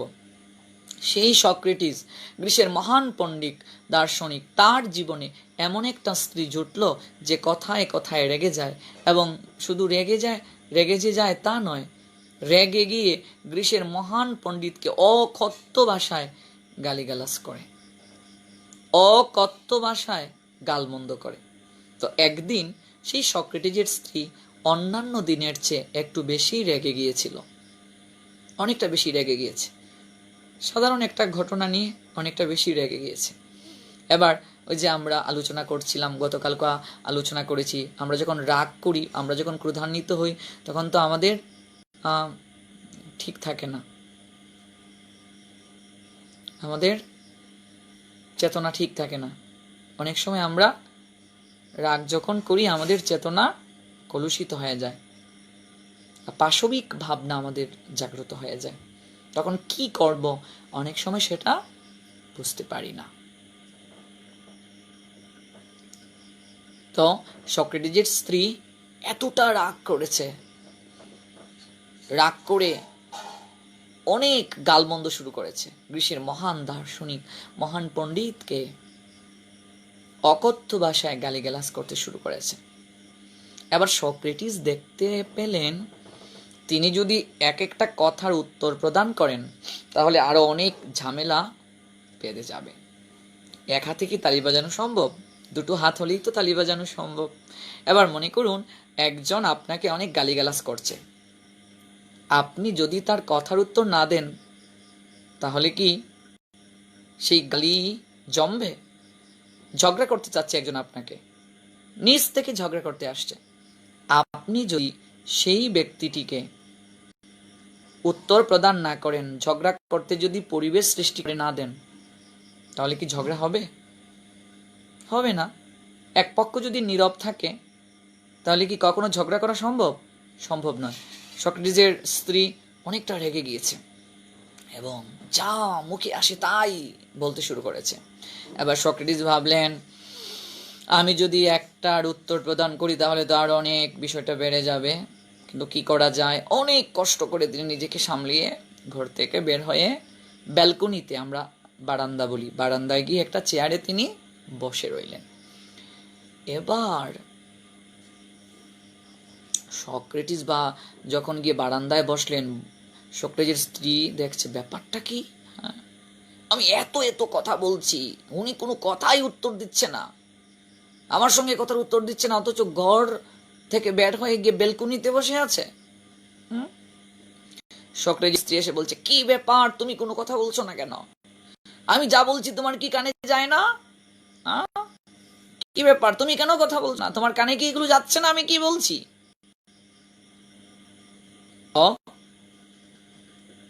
এবার সক্রেটিসের এই অবস্থা দেখে তার স্ত্রী তো আরো অনেকটা রেগে গিয়েছে। রেগে গিয়ে বলছে তোমার কোনো কানে যাচ্ছে না কথা আমি যে বলছি? সক্রেটিস শুধু মৃদু মৃদু হাসছেন, কোনো কথা বলছেন না। ওরা আরো রেগে গেল। সক্রেটিসের স্ত্রী কি করলো, এক বালতি জল এনে সক্রেটিসের মাথায় ঝনঝন করে ঢেলে দিয়েছে। যখন কোনো কথাই বলছে না সক্রেটিস কি করবে? কোনো কিছু তার সঙ্গে পারছে না তো। এখন সক্রেটিস যদি উল্টো একটা কথা বলতো তাহলে না ঝগড়া করতেও তো একটা আনন্দ লাগে। দেখবেন কিছু কিছু লোক আছে, ওরা এমনিতেই তারা ঝগড়া করতে আসে, ঝগড়া করাটা তাদের অভ্যাস হয়ে গিয়েছে। কিছু কিছু লোকের অভ্যাসই ঝগড়া করা, কিছু কিছু লোকের অভ্যাসই আছে আপত্তিকর মন্তব্য করা, আপত্তিকর কমেন্ট করা। কিছু কিছু লোকের অভ্যাসই আছে, এটা তার রক্তের মাঝেই সমস্যা। এমনিতেই সে করবেই, গায়ে পড়ে ঝগড়া করবে। এবার আমি যদি সেটার উত্তর না দিই, আমি যদি তার সঙ্গে না লাগি, ঝগড়াটা কি জমবে? ঝগড়া তো জমবে না। কারণ ঝগড়া জমাতে হলে কিন্তু দুপক্ষকেই তো অ্যাক্টিভ থাকতে হবে। এক পক্ষ যদি চুপ থাকে তাহলে তো আরেক পক্ষ ঝগড়া করতে পারবে না। তো এবার এখানে আরেকটা বিষয় বলে রাখা উচিত, তবে ক্রোধ ভক্ত দেশি জনে, ভক্তদেরকে যদি কেউ অপমান করে, সাধুকে যদি কেউ অপমান করে, ভগবানকে যদি কেউ অপমান করে, সেই ক্ষেত্রে অবশ্যই ক্রোধ দেখাতে হবে। যদি আমরা সেই ক্ষেত্রে ক্রোধ না দেখাই তাহলে শাস্ত্র বলছেন আমি নিজেও মৌন থাকার কারণে শাস্তি পাবো। আমরা দেখতে পাই কুরুক্ষেত্রে রাস সভাতে মহামহিম বিশ্ব যদি একটু ক্রোধ দেখাতে পারতেন, মহাজ্ঞানী বিদুর যদি একটু রাগ দেখাতেন, দ্রোণাচার্য অস্ত্রগুরু একটু যদি রাগ দেখাতেন,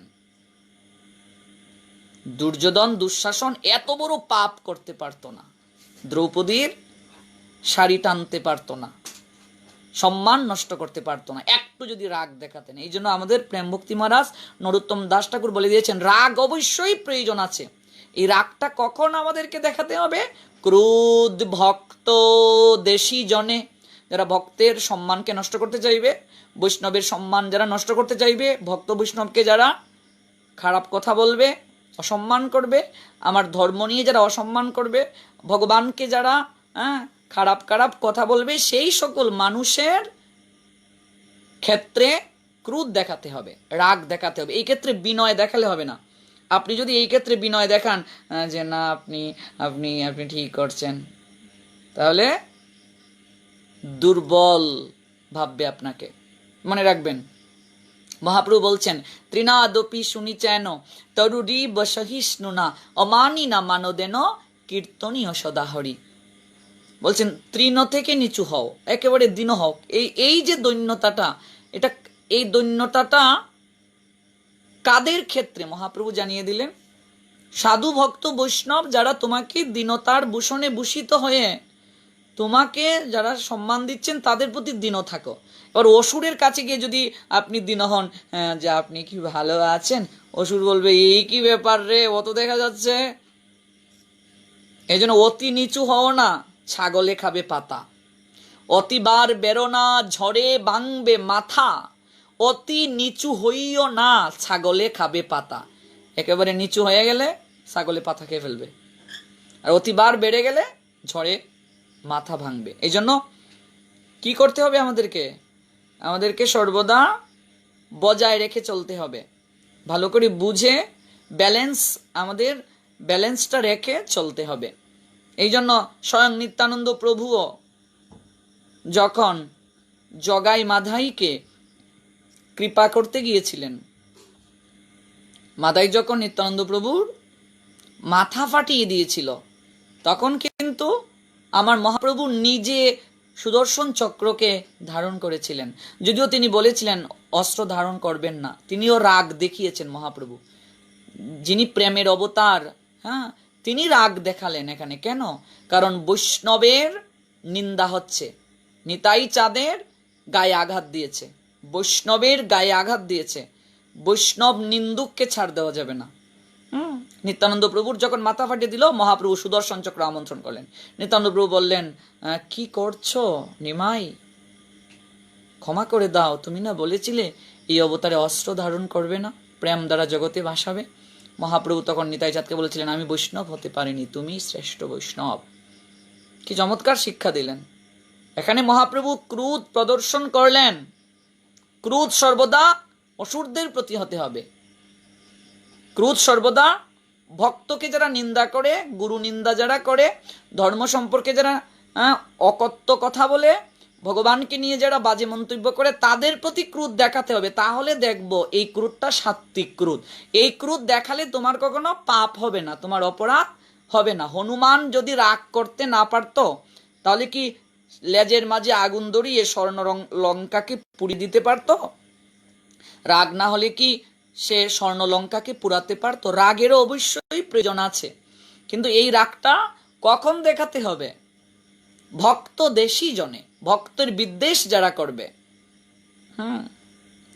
ভক্তের বিদ্বেষ যারা করবে, সাধুকে যারা নিন্দা করবে এবং ভগবানকে নিয়ে যারা বাজে মন্তব্য করে, এই ক্ষেত্রে যদি কেহ প্রতিবাদ না করে, ক্রোধ প্রদর্শন না করে, তাহলে সে শাস্তি পাবে। এই ক্ষেত্রে যদি সে প্রতিবাদ না করে, এই ক্ষেত্রে যদি সে প্রতিবাদ না করে, তাহলে মৌন থাকার কারণে তাকেও শাস্তি পেতে হবে।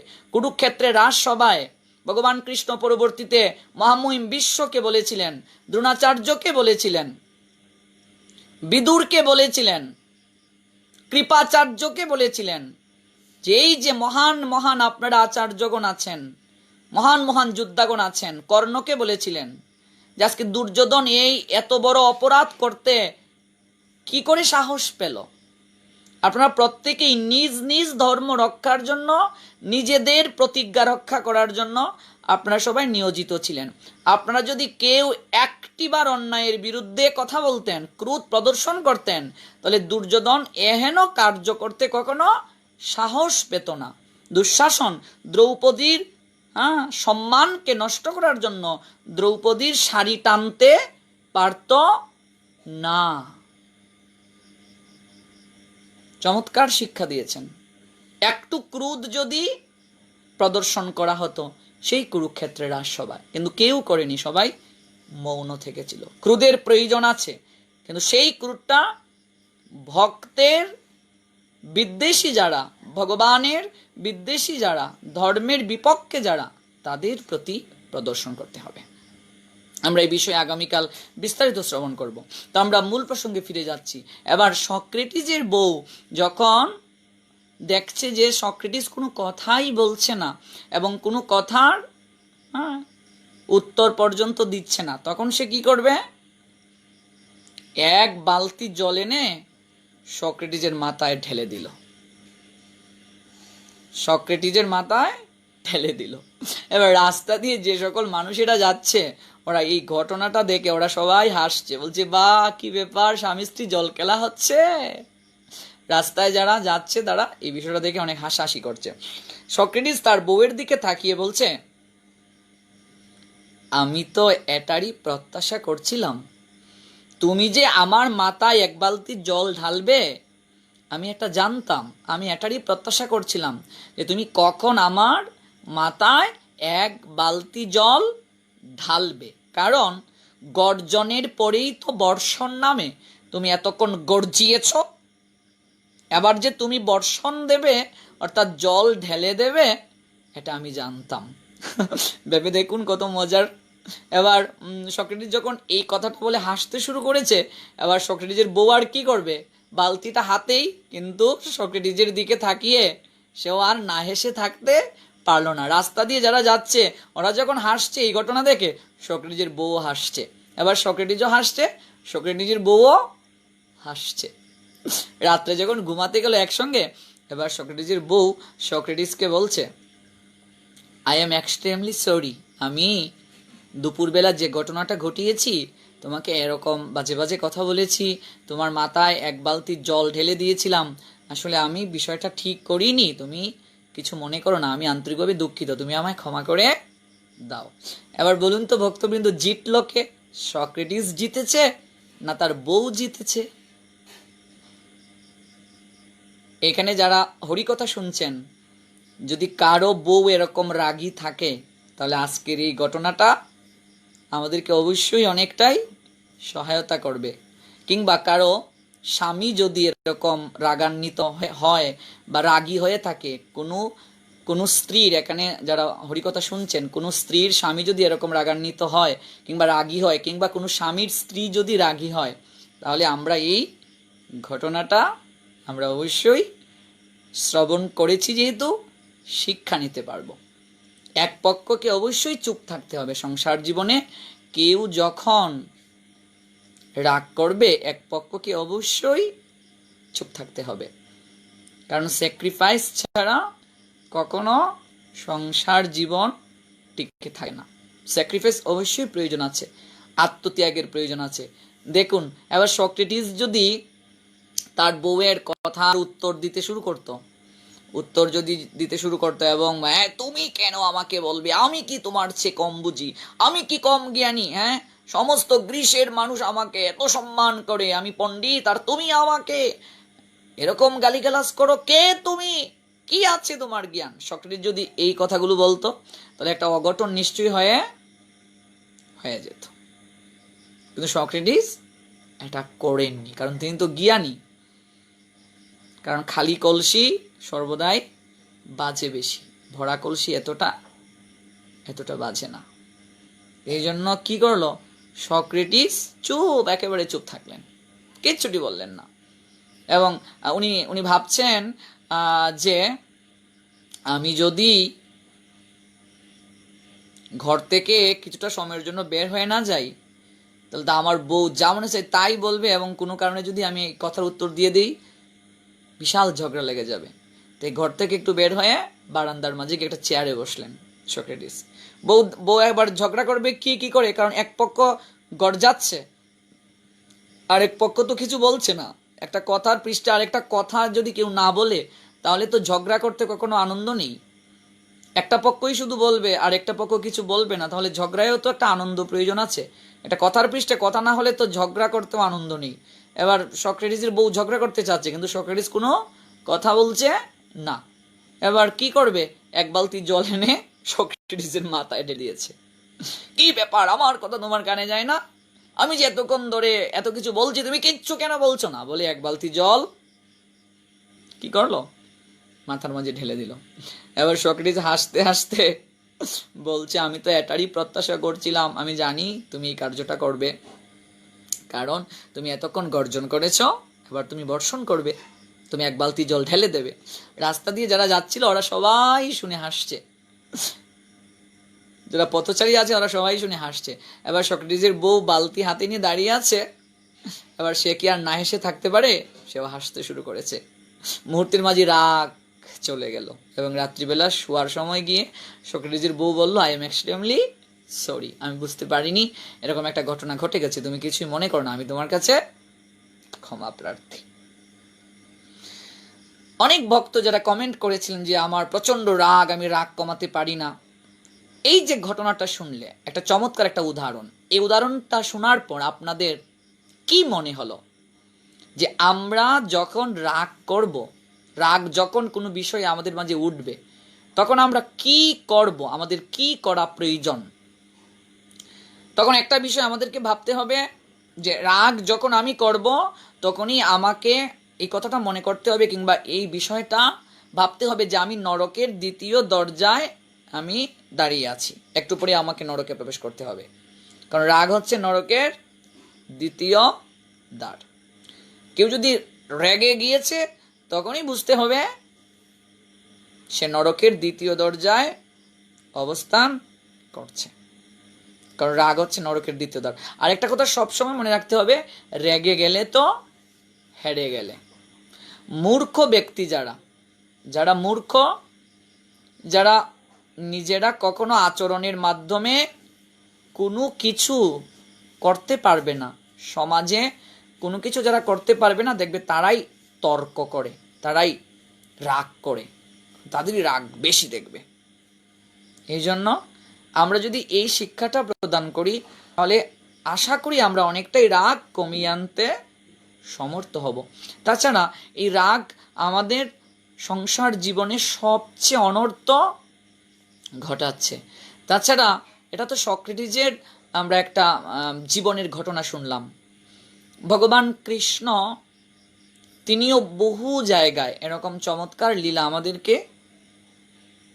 আমাদেরকে জানিয়েছেন, নিজে আচরণ করে জগৎজীবকে শিক্ষা দিয়েছেন। চৈতন্য মহাপ্রভু তার অনেক জীবন লীলায় আমরা দেখতে পাই, যখন শিশুপাল ভগবান কৃষ্ণকে এমন করে অপমান করতে শুরু করলো, এত অপমান, একটার পর একটা অপমান। কেন অপমান করছিল?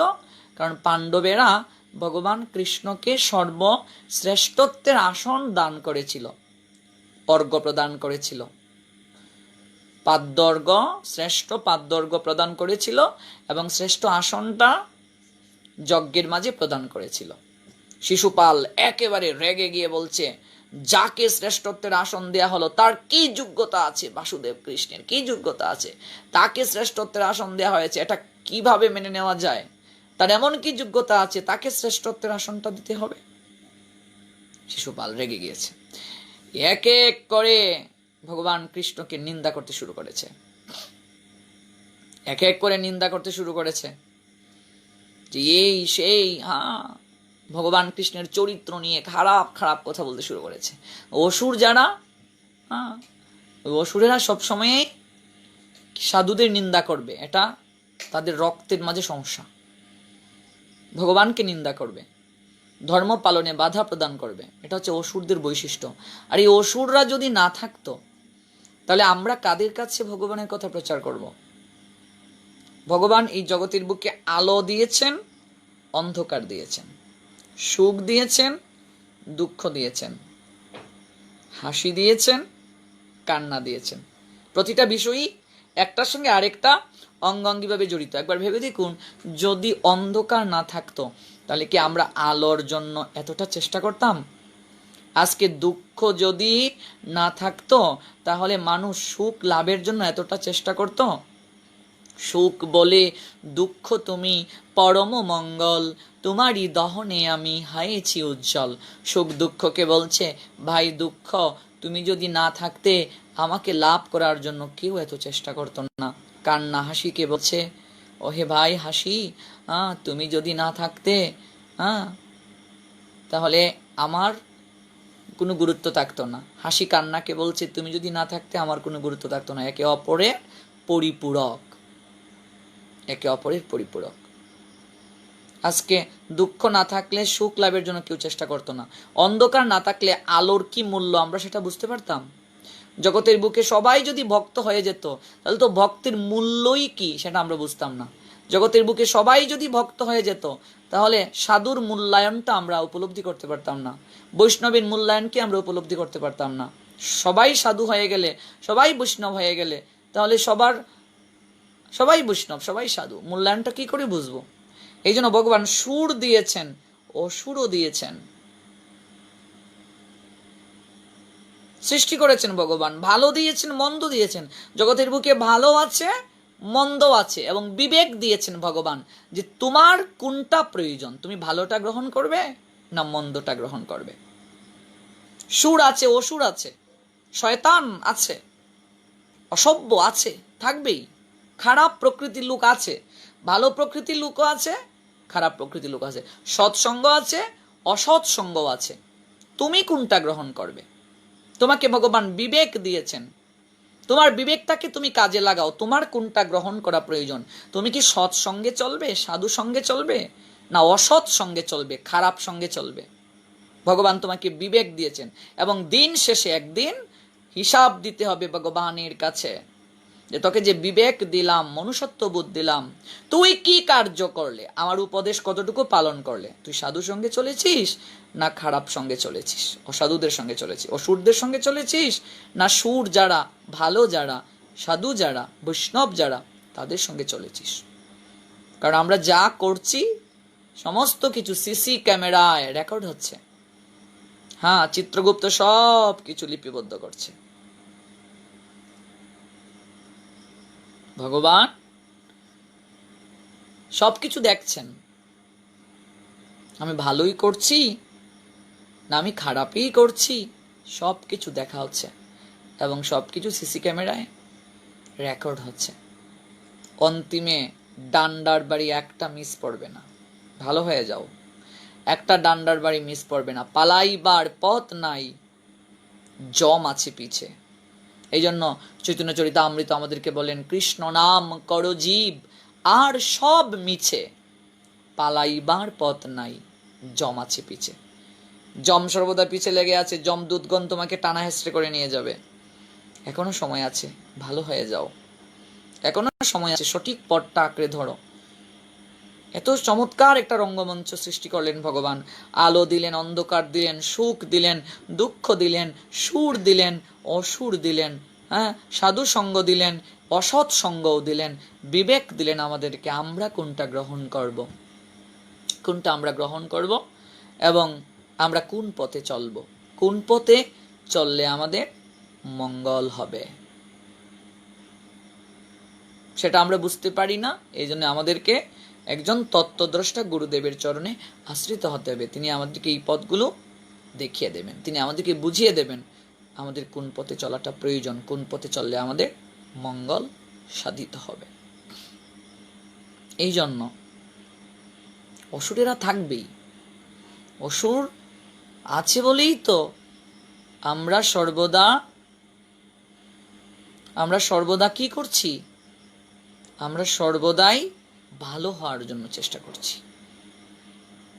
অসুরেরা আছে বলেই আমরা সর্বদা ভালো হওয়ার জন্য চেষ্টা করছি, আমরা সর্বদা মঙ্গলজনক কাজে থাকার সচেষ্ট হচ্ছি।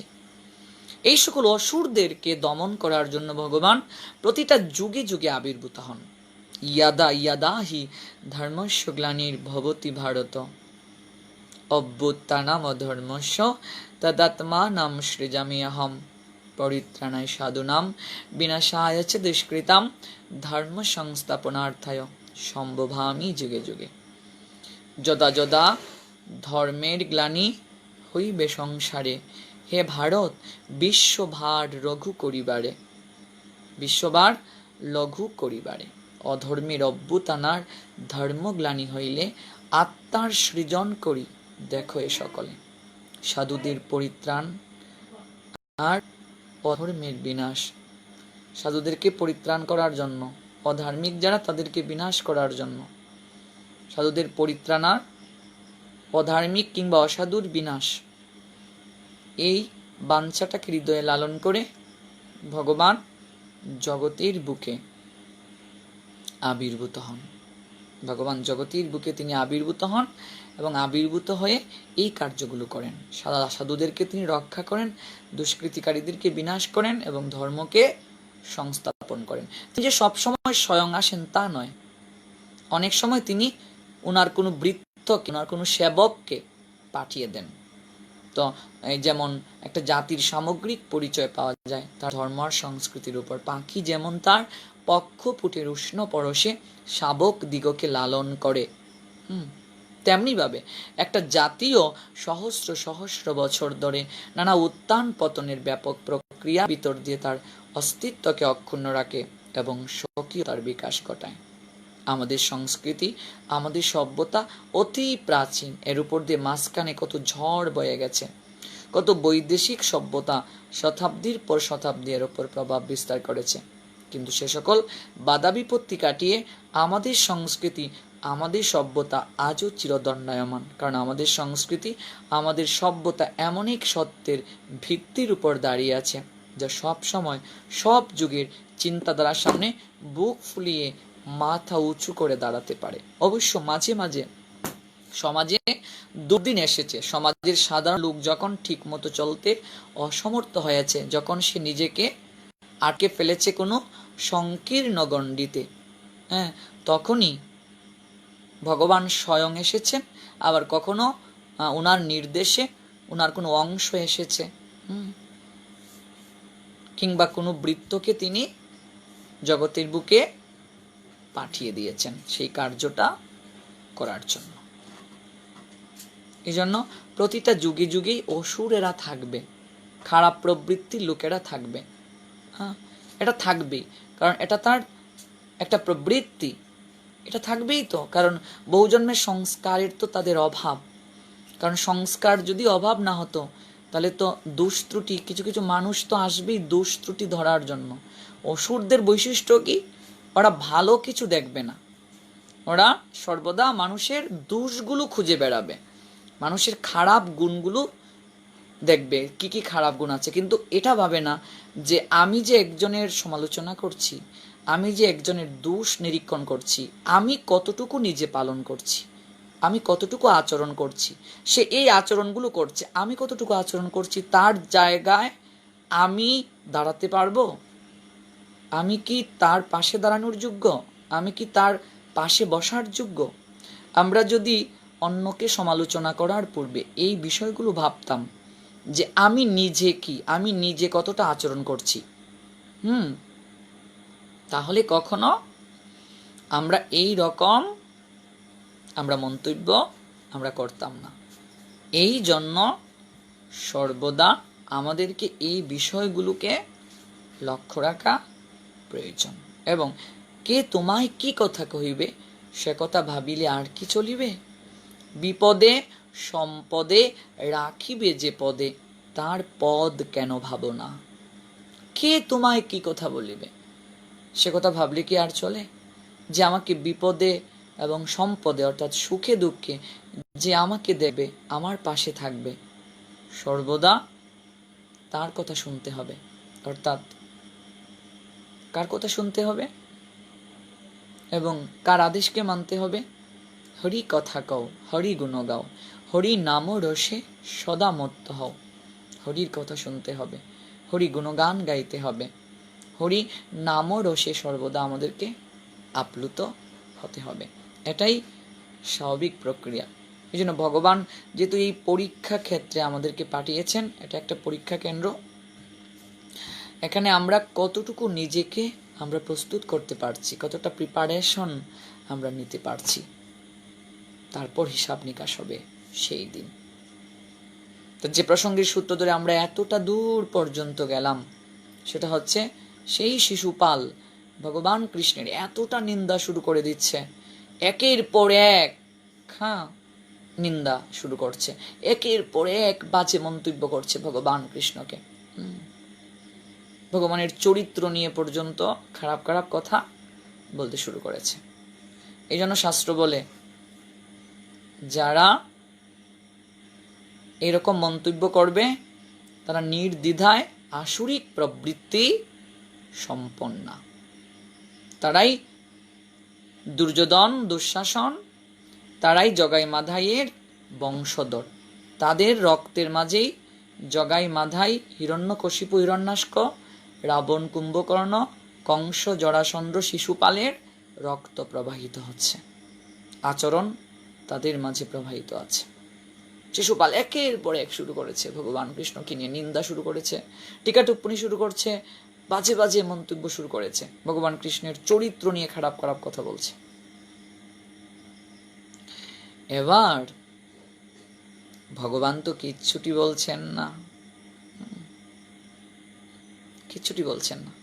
ভগবান শুধু হাসছেন, ভগবান শুধু হাসছেন, কিচ্ছুটি বলছেন না, শুধু তিনি হাসছেন।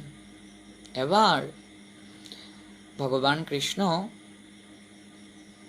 অসুরদেরকে বলছেন অর্থাৎ শিশুপালকে বলছেন, দেখো শিশুপাল, তুমি যে আচরণটা করছো, তুমি যে কথাগুলো বলছো, এতটা ক্রোধান্বিত হয়ে তুমি যে কথাগুলো বলছো, তুমি ভুলে যাও না আমি কিন্তু তোমার 100টা অপরাধ ক্ষমা করে দেব। 100টা অপরাধ আমি তোমায় ক্ষমা করে দেব। এর চেয়ে বেশি আমি তোমার অপরাধ কখনো ক্ষমা করব না। 100টা অপরাধ কেবল আমি তোমাকে ক্ষমা করে দেব। কারণ শিশুপালের মায়ের নিকটে ভগবান কৃষ্ণ কথা দিয়েছিলেন যে শিশুপালের 100টা অপরাধ তিনি ক্ষমা করে দেবেন। যখন 100টা অপরাধ হয়ে যাবে তখন তিনি তাকে সমুচিত শাস্তি প্রদান করবেন। এবার বলছে শিশুপাল, তুমি যে কথাগুলো বলছো, তুমি কথাগুলো বলছো, তো তুমি কি জানো যে 100টা অপরাধ কেবল আমি তোমার ক্ষমা করব। তুমি ক্রোধান্বিত হয়ে এমন কোনো কথা বলিও না যে কথা বলার কারণে তুমি ভুলে যাও যে আমি তোমার 100টা অপরাধ কেবল ক্ষমা করব। তোমার অপরাধগুলো যেন নির্দিষ্ট সংখ্যা অতিক্রম না করে, এই বিষয়টা তুমি অবশ্যই মনে রাখবে। এই বিষয়টার প্রতি সর্বদা তুমি সচেষ্ট হবে। এবার শিশুপাল এক এক করে কথা বলতে শুরু করেছে। যখন দ্রৌপদীকে নিয়ে কথা বলল যে কেন দ্রৌপদীকে ভগবান কৃষ্ণ সখী বলে ডাকেন, যে যে পঞ্চব্রাতার স্ত্রী সে আবার সতীকুট থেকে হলো, আর তাকে তুমি গোয়ালা, সামান্য এক গোয়ালা, তুমি কেন তাকে সখী বলে ডাকো? এবার যখন ভগবান তার ভক্তকে নিয়ে কথা বলছে, আর ভগবান স্থির থাকতে পারলেন না, ভগবান কৃষ্ণ স্থির থাকতে পারলেন না। নিজেকে যতক্ষণ কথা বলছিলেন, অর্থাৎ কৃষ্ণকে যখন কথা বলছিল, কৃষ্ণকে যখন নিন্দা করা হয়েছিল, তখন ভগবান কৃষ্ণ কিচ্ছুটি বলেননি। তিনি চুপ করে সমস্ত কথা শুনেছিলেন এবং তিনি হিসাব রেখেছিলেন যে কতটুকু বার সে বাড়তে পারে, কারণ হচ্ছে একটা প্রবাদ আছে, বাড়ে বন পুড়ে চালায়। আমাদের সিলেটে একটা প্রবাদ আছে, যে বন অতি দ্রুত বৃদ্ধি পায় সেই বনে এক সময় পুড়ে যায়। তো বলছেন আমি হিসাব রাখছি শিশুপাল, 100টা অপরাধ যখন তোমার পূর্ণ হবে তখন কিন্তু তোমাকে আর ছাড় দেয়া হবে না। একের পর এক কথা বলতে বলতে যখন দ্রৌপদীকে নিয়ে কথা বললো, ভগবান আর স্থির থাকতে পারলেন না, 100টা অপরাধ অতিক্রম হয়ে গেছে। তখন তিনি সুদর্শন চক্রকে আমন্ত্রণ করলেন এবং সেই সুদর্শন চক্র এসে শিশুপালের মস্তককে দ্বিখণ্ডিত করে দিল। এই জায়গাতেও কিন্তু ভগবান কৃষ্ণ ক্রোধ প্রদর্শন করেছেন। তবে এই ক্রোধটা কখন তিনি প্রদর্শন করেছেন? যখন সেই শিশুপাল ভক্তকে নিয়ে খারাপ কথা বলছে, ভক্তির নিন্দা করছে, অর্থাৎ দ্রৌপদীর মতো সতী নারীর যখন নিন্দা করছে, তখন ভগবান কৃষ্ণ আর স্থির থাকতে পারলেন না। তখন তিনি সুদর্শন চক্রকে আমন্ত্রণ করেছেন। আমরা কুরুক্ষেত্রের যুদ্ধেতেও দেখতে পারি, কুরুক্ষেত্রের যুদ্ধে ভগবান বলেছিলেন যে আমি অস্ত্র ধারণ করব না, আমি কখনো অস্ত্র ধারণ করব না, আমি রথের সারথি হব। এদিকে মহামহিম বিশ্ব তিনি প্রতিজ্ঞা করেছিলেন যে বাসুদেব কৃষ্ণ, আমি তোমাকে অস্ত্র ধারণ করিয়ে ছাড়ব।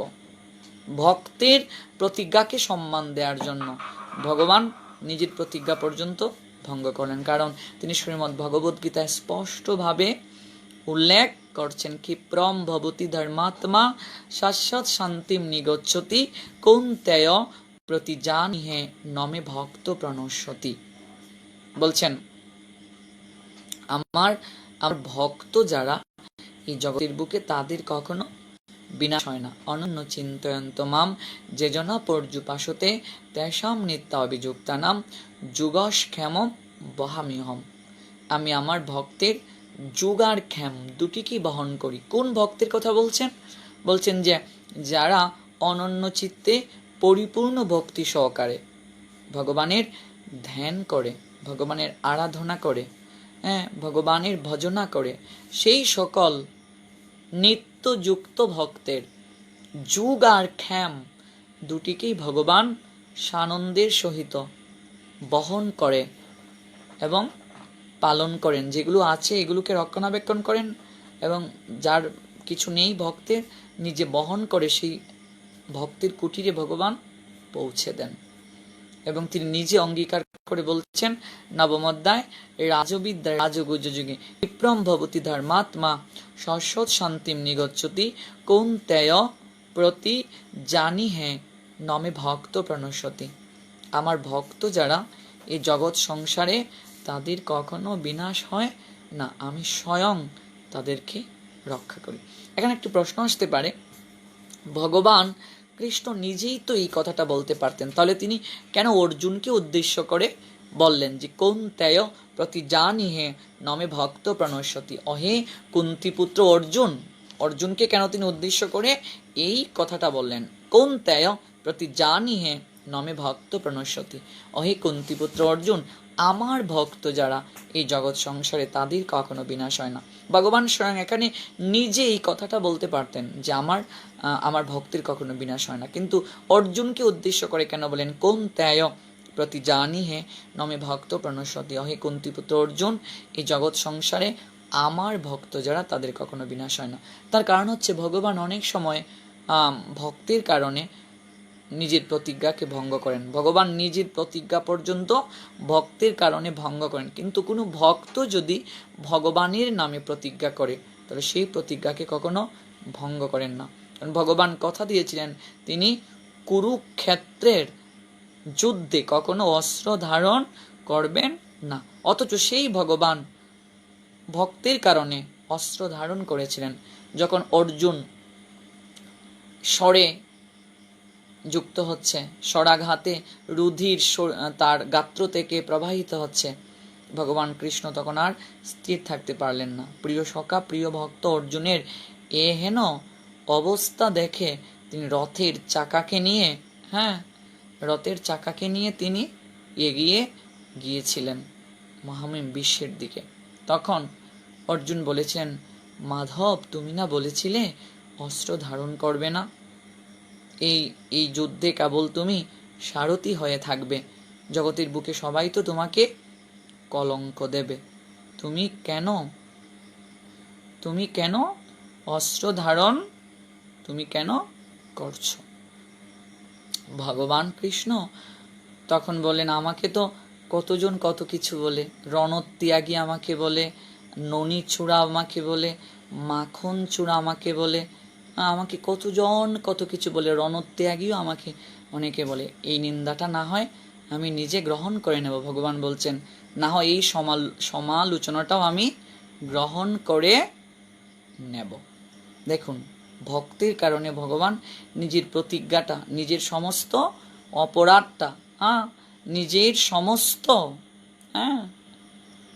যে খারাপ যে কমেন্ট করেছে, খারাপ ভাবনায় ভাবিত হয়েছে, খারাপ কথা বলেছে যে কৃষ্ণ চূড়, কৃষ্ণ মাখন চূড়, কৃষ্ণ ননি চূড়, এই যে সমস্ত কথাগুলো ভগবান নিজের করে নিলেন। তিনি বললেন, আমাকে কতজন কত কিছু বলে, রণত্যাগী কেউ বলে, কেউ কেউ আমাকে ননি চূড়া বলে, কেউ কেউ আমাকে মাখন চূড়া বলে, কেউ কেউ বলে যে আমি এই সমস্ত যুদ্ধের অবস্থা আমি নিজে করেছি, সব কিছু আমিই করেছি, এটা না হয় আমি আবার আমি বহন করে নেব। আমি এটাও এই যে একটা অপরাধ, বা এই যে আমাকে নিয়ে এই কথাটা বলবে, যে আমাকে যে বলবে যে আমি অস্ত্র ধারণ করেছি, আমি কথা দিয়েছিলাম যে আমি কখনো অস্ত্র ধারণ করব না, কিন্তু বলুক আমাকে।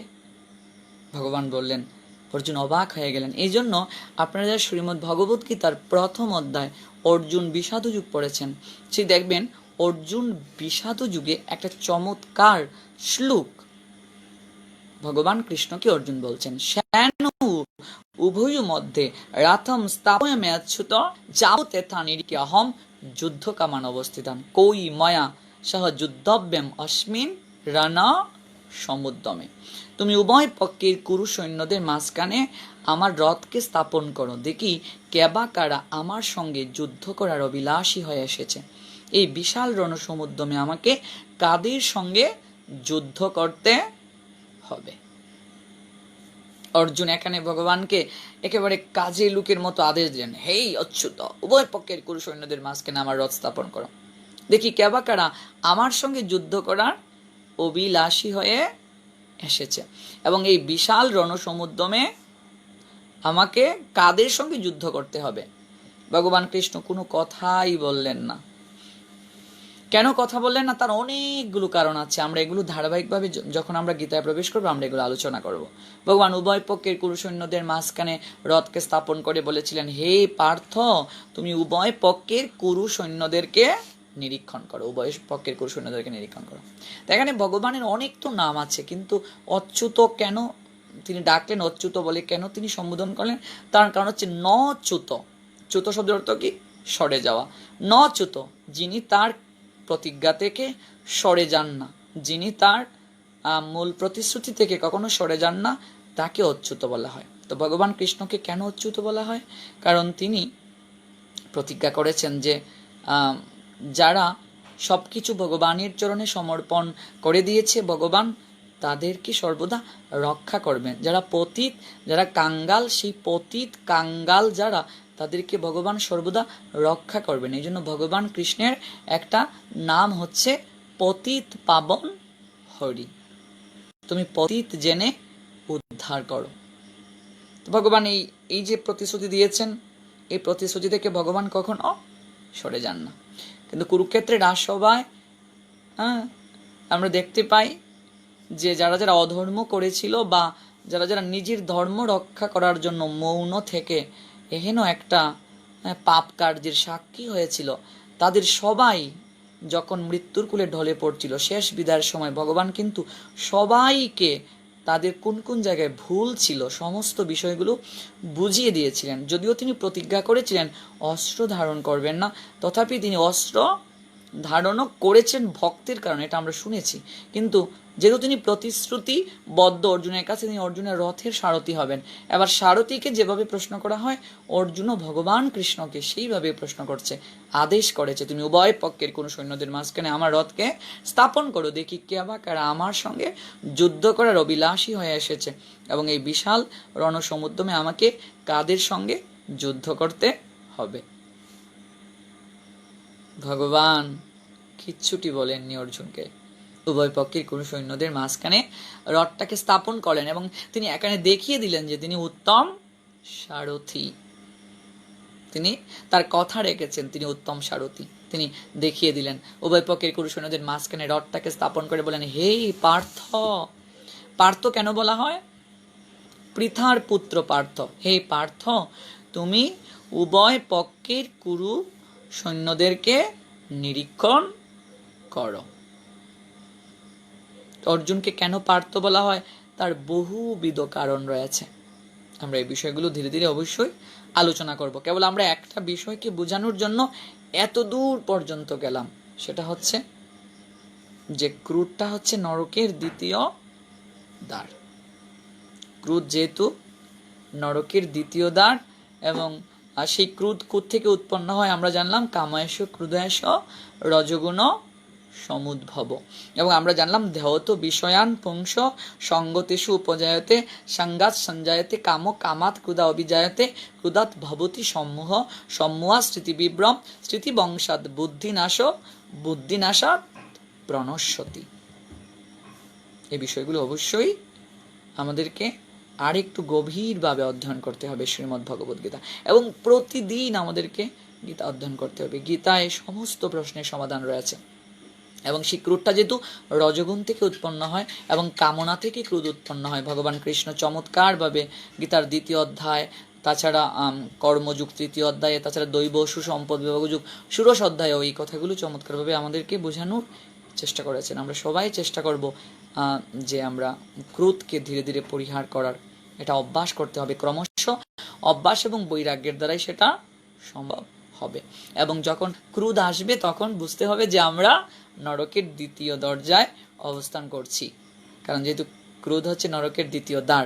কাম, ক্রোধ এবং হচ্ছে লোভ, এই 3টা হচ্ছে নরকের 3টা দ্বার। আমরা এই বিষয়টা অবশ্যই আমাদেরকে চেষ্টা করা উচিত প্রতিপালন করার। ধীরে ধীরে এগুলো আমাদেরকে অবশ্যই কি করতে হবে, আচরণে আনার চেষ্টা করবে। ভগবানের কথা শুধু শুনলেই হবে না, আমি আমার নিজের জীবনে সেটা আচরণে আনার চেষ্টা করব। চৈতন্য মহাপ্রভু নিজে আচরণ করে জগজ্জীবকে শিক্ষা প্রদান করেছেন। আপনি আচরে প্রভু জীবেরে শেখায়, আপনি না আচরিলে জীবকে শেখানো না যায়। অর্থাৎ আমরা যদি আচরণ না করি, আমরা যত কথাই বলবো না কেন, আমরা আচরণ যদি না করি, আচরণ না করলে কখনো আমরা কি করতে পারবো না, আমাদের যথার্থ যে সোপান, সেই সোপানে আমরা অগ্রসর হতে পারবো না। যজ্জত আচরতি শ্রেষ্ঠ তত্ত্বতেব ইতর জনঃ সযৎ প্রমাণম কুরুতে লোকতৎ অনুবর্ততে। কারণ শ্রেষ্ঠ ব্যক্তিগণ যেগুলো কি করে, শ্রেষ্ঠ ব্যক্তিগণ যে পথে অগ্রসর হয়, আচরণ করে যেগুলো শিক্ষা দিয়ে থাকে অপর সাধারণজন, সেটা তাকে অনুসরণ করে। তাই আমরা প্রতিদিনের অনুষ্ঠানে আমরা যেগুলো আমরা শ্রবণ করব, সেগুলো আমরা নিজেদের জীবনে আচরণে আনার চেষ্টা করব। ভক্তবৃন্দ, চলুন আমরা একটু হরে কৃষ্ণ মহামন্ত্র কীর্তনের মাধ্যমে আজকের আমরা আলোচনা বিশ্রামের পথে যাচ্ছি। হরে কৃষ্ণ কৃষ্ণ কৃষ্ণ হরে হরে, হরে রাম রাম রাম হরে হরে, হরে কৃষ্ণ কৃষ্ণ কৃষ্ণ হরে হরে, হরে রাম রাম রাম হরে হরে, হরে কৃষ্ণ কৃষ্ণ কৃষ্ণ হরে হরে, হরে রাম রাম রাম হরে হরে, হরে কৃষ্ণ কৃষ্ণ কৃষ্ণ হরে হরে, হরে রাম রাম রাম হরে হরে, হরে কৃষ্ণ কৃষ্ণ কৃষ্ণ হরে হরে, হরে রাম রাম রাম হরে হরে, হরে কৃষ্ণ কৃষ্ণ কৃষ্ণ হরে হরে, হরে রাম রাম রাম হরে হরে, হরে কৃষ্ণ কৃষ্ণ কৃষ্ণ হরে হরে, হরে রাম রাম রাম হরে হরে, হরে কৃষ্ণ কৃষ্ণ কৃষ্ণ হরে হরে, হরে রাম রাম রাম হরে হরে, হরে কৃষ্ণ কৃষ্ণ কৃষ্ণ হরে হরে, হরে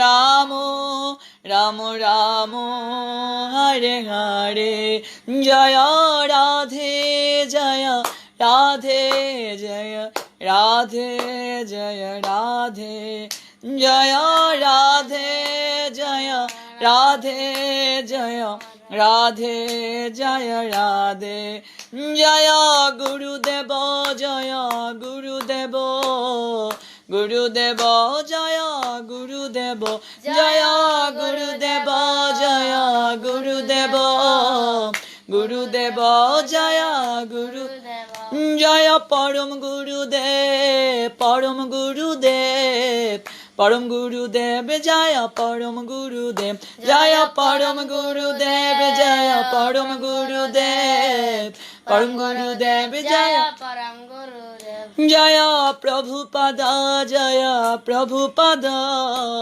ভক্তি সিদ্ধান্ত সরস্বতী ঠাকুর প্রভুপাদ জয় প্রভুপাদ জয় প্রভুপাদ ভক্তি সিদ্ধান্ত সরস্বতী ঠাকুর প্রভুপাদ নিতাই গৌর হরি বল হরি বল হরি বল হরি বল নিতাই গৌর হরি বল হরি বল হরি বল হরি বল ও নিতাই নিতাই নিতাই নিতাই নিতাই নিতাই গৌর হরি বল হরি বল হরি বল হরি বল जय जय गुरु गौरांग गांधार विकश्री गिरिधारी की जय जय श्री कृष्ण चैतन्य महाप्रभु की जय जय श्रीमन नित्यानंद प्रभु की श्री अद्वैत प्रभु की गदाधर पंडित की श्रीवासाचार्य की वृंदा देवी की जय जय अस्मदीय श्री गुरुदेव ओम विष्णुपाद भक्ति प्रपन्न ज्योति गोस्वामी महाराज की जय जय नित्यलीलाय प्रविष्ट परम गुरुदेव श्री श्रील भक्ति कुसुम श्रमण गोस्वामी महाराज की जय जय जगत गुरु प्रभुपाद भक्ति सिद्धांत सरस्वती ठाकुर की जय जय अवधूत कुलचूड़ामणि शिल गौर किशोर दास बाबाजी महाराज की सच्चिदानंद भक्ति विनोद ठाकुर महाशय की जय जय वैष्णव सर्वभौम सिद्ध बाबा जगन्नाथ दास बाबाजी महाराज की सर्वगोस्वामी की ऑनलाइन कृष्ण कथा श्रवणकारी भक्त वृंदेर आपन आपन गुरु महाराज की ऑनलाइन कृष्ण कथा श्रवणकारी भक्त वृंद की जय जय चातुर्मास व्रत की जय जय निताई गौर सीतानाथ प्रेमानंदे हरि हरि बोल बोली हे प्रेम चे काह श्री राधे कृष्ण चैतन्य श्रीमती राधा रानी की जय सबे हओ सुखी सबे हओ निरामय भक्तेर मनोवांछा पूर्ण करो हे दयामय सबे हओ सुखी सबे हओ निरामय भक्तेर मनोवांछा पूर्ण करो हे दयामय सबे हओ सुखी सबे हओ निरामय भक्तेर मनोवांछा पूर्ण करो हे दयामय वांछा कल्पतरुभ्यश्च कृपा सिन्धु भयवच पतितानां पावनेभ्यो वैष्णवेभ्यो नमो नमो भक्तबृंद आजकेर मतो एखानेই কৃষ্ণকথা আলাপন বিশ্রাম টানছি ঘড়ির কাঁটা আমাদেরকে ধীরে ধীরে বিদায় জানাচ্ছে আগামীকাল যথাসময়ে আবার এই কৃষ্ণকথা আলাপন পরিবারে যুক্ত হব সেই পর্যন্ত সবাই অনেক অনেক ভালো থাকবেন সুস্থ থাকবেন এই করোনা ভাইরাসের ক্রান্তি লগ্নে আমরা নিজেরা সচেতন থাকব অন্য সবাইকে আমরা সচেতন করব এবং একটা বিষয় আমাদের সব সময় মনে রাখতে হবে সেই বিষয়টাই হচ্ছে আমরা কতটা কথা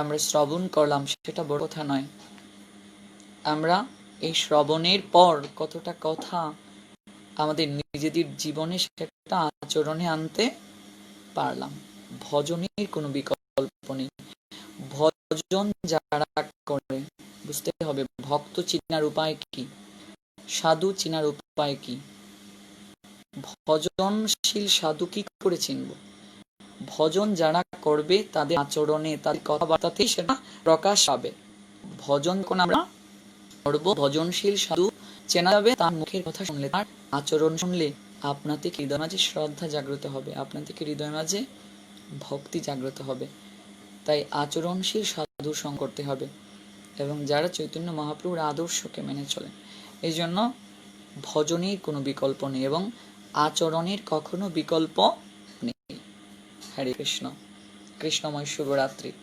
আজকের মতো এখানেই বিদায় নিচ্ছি। হরি বল।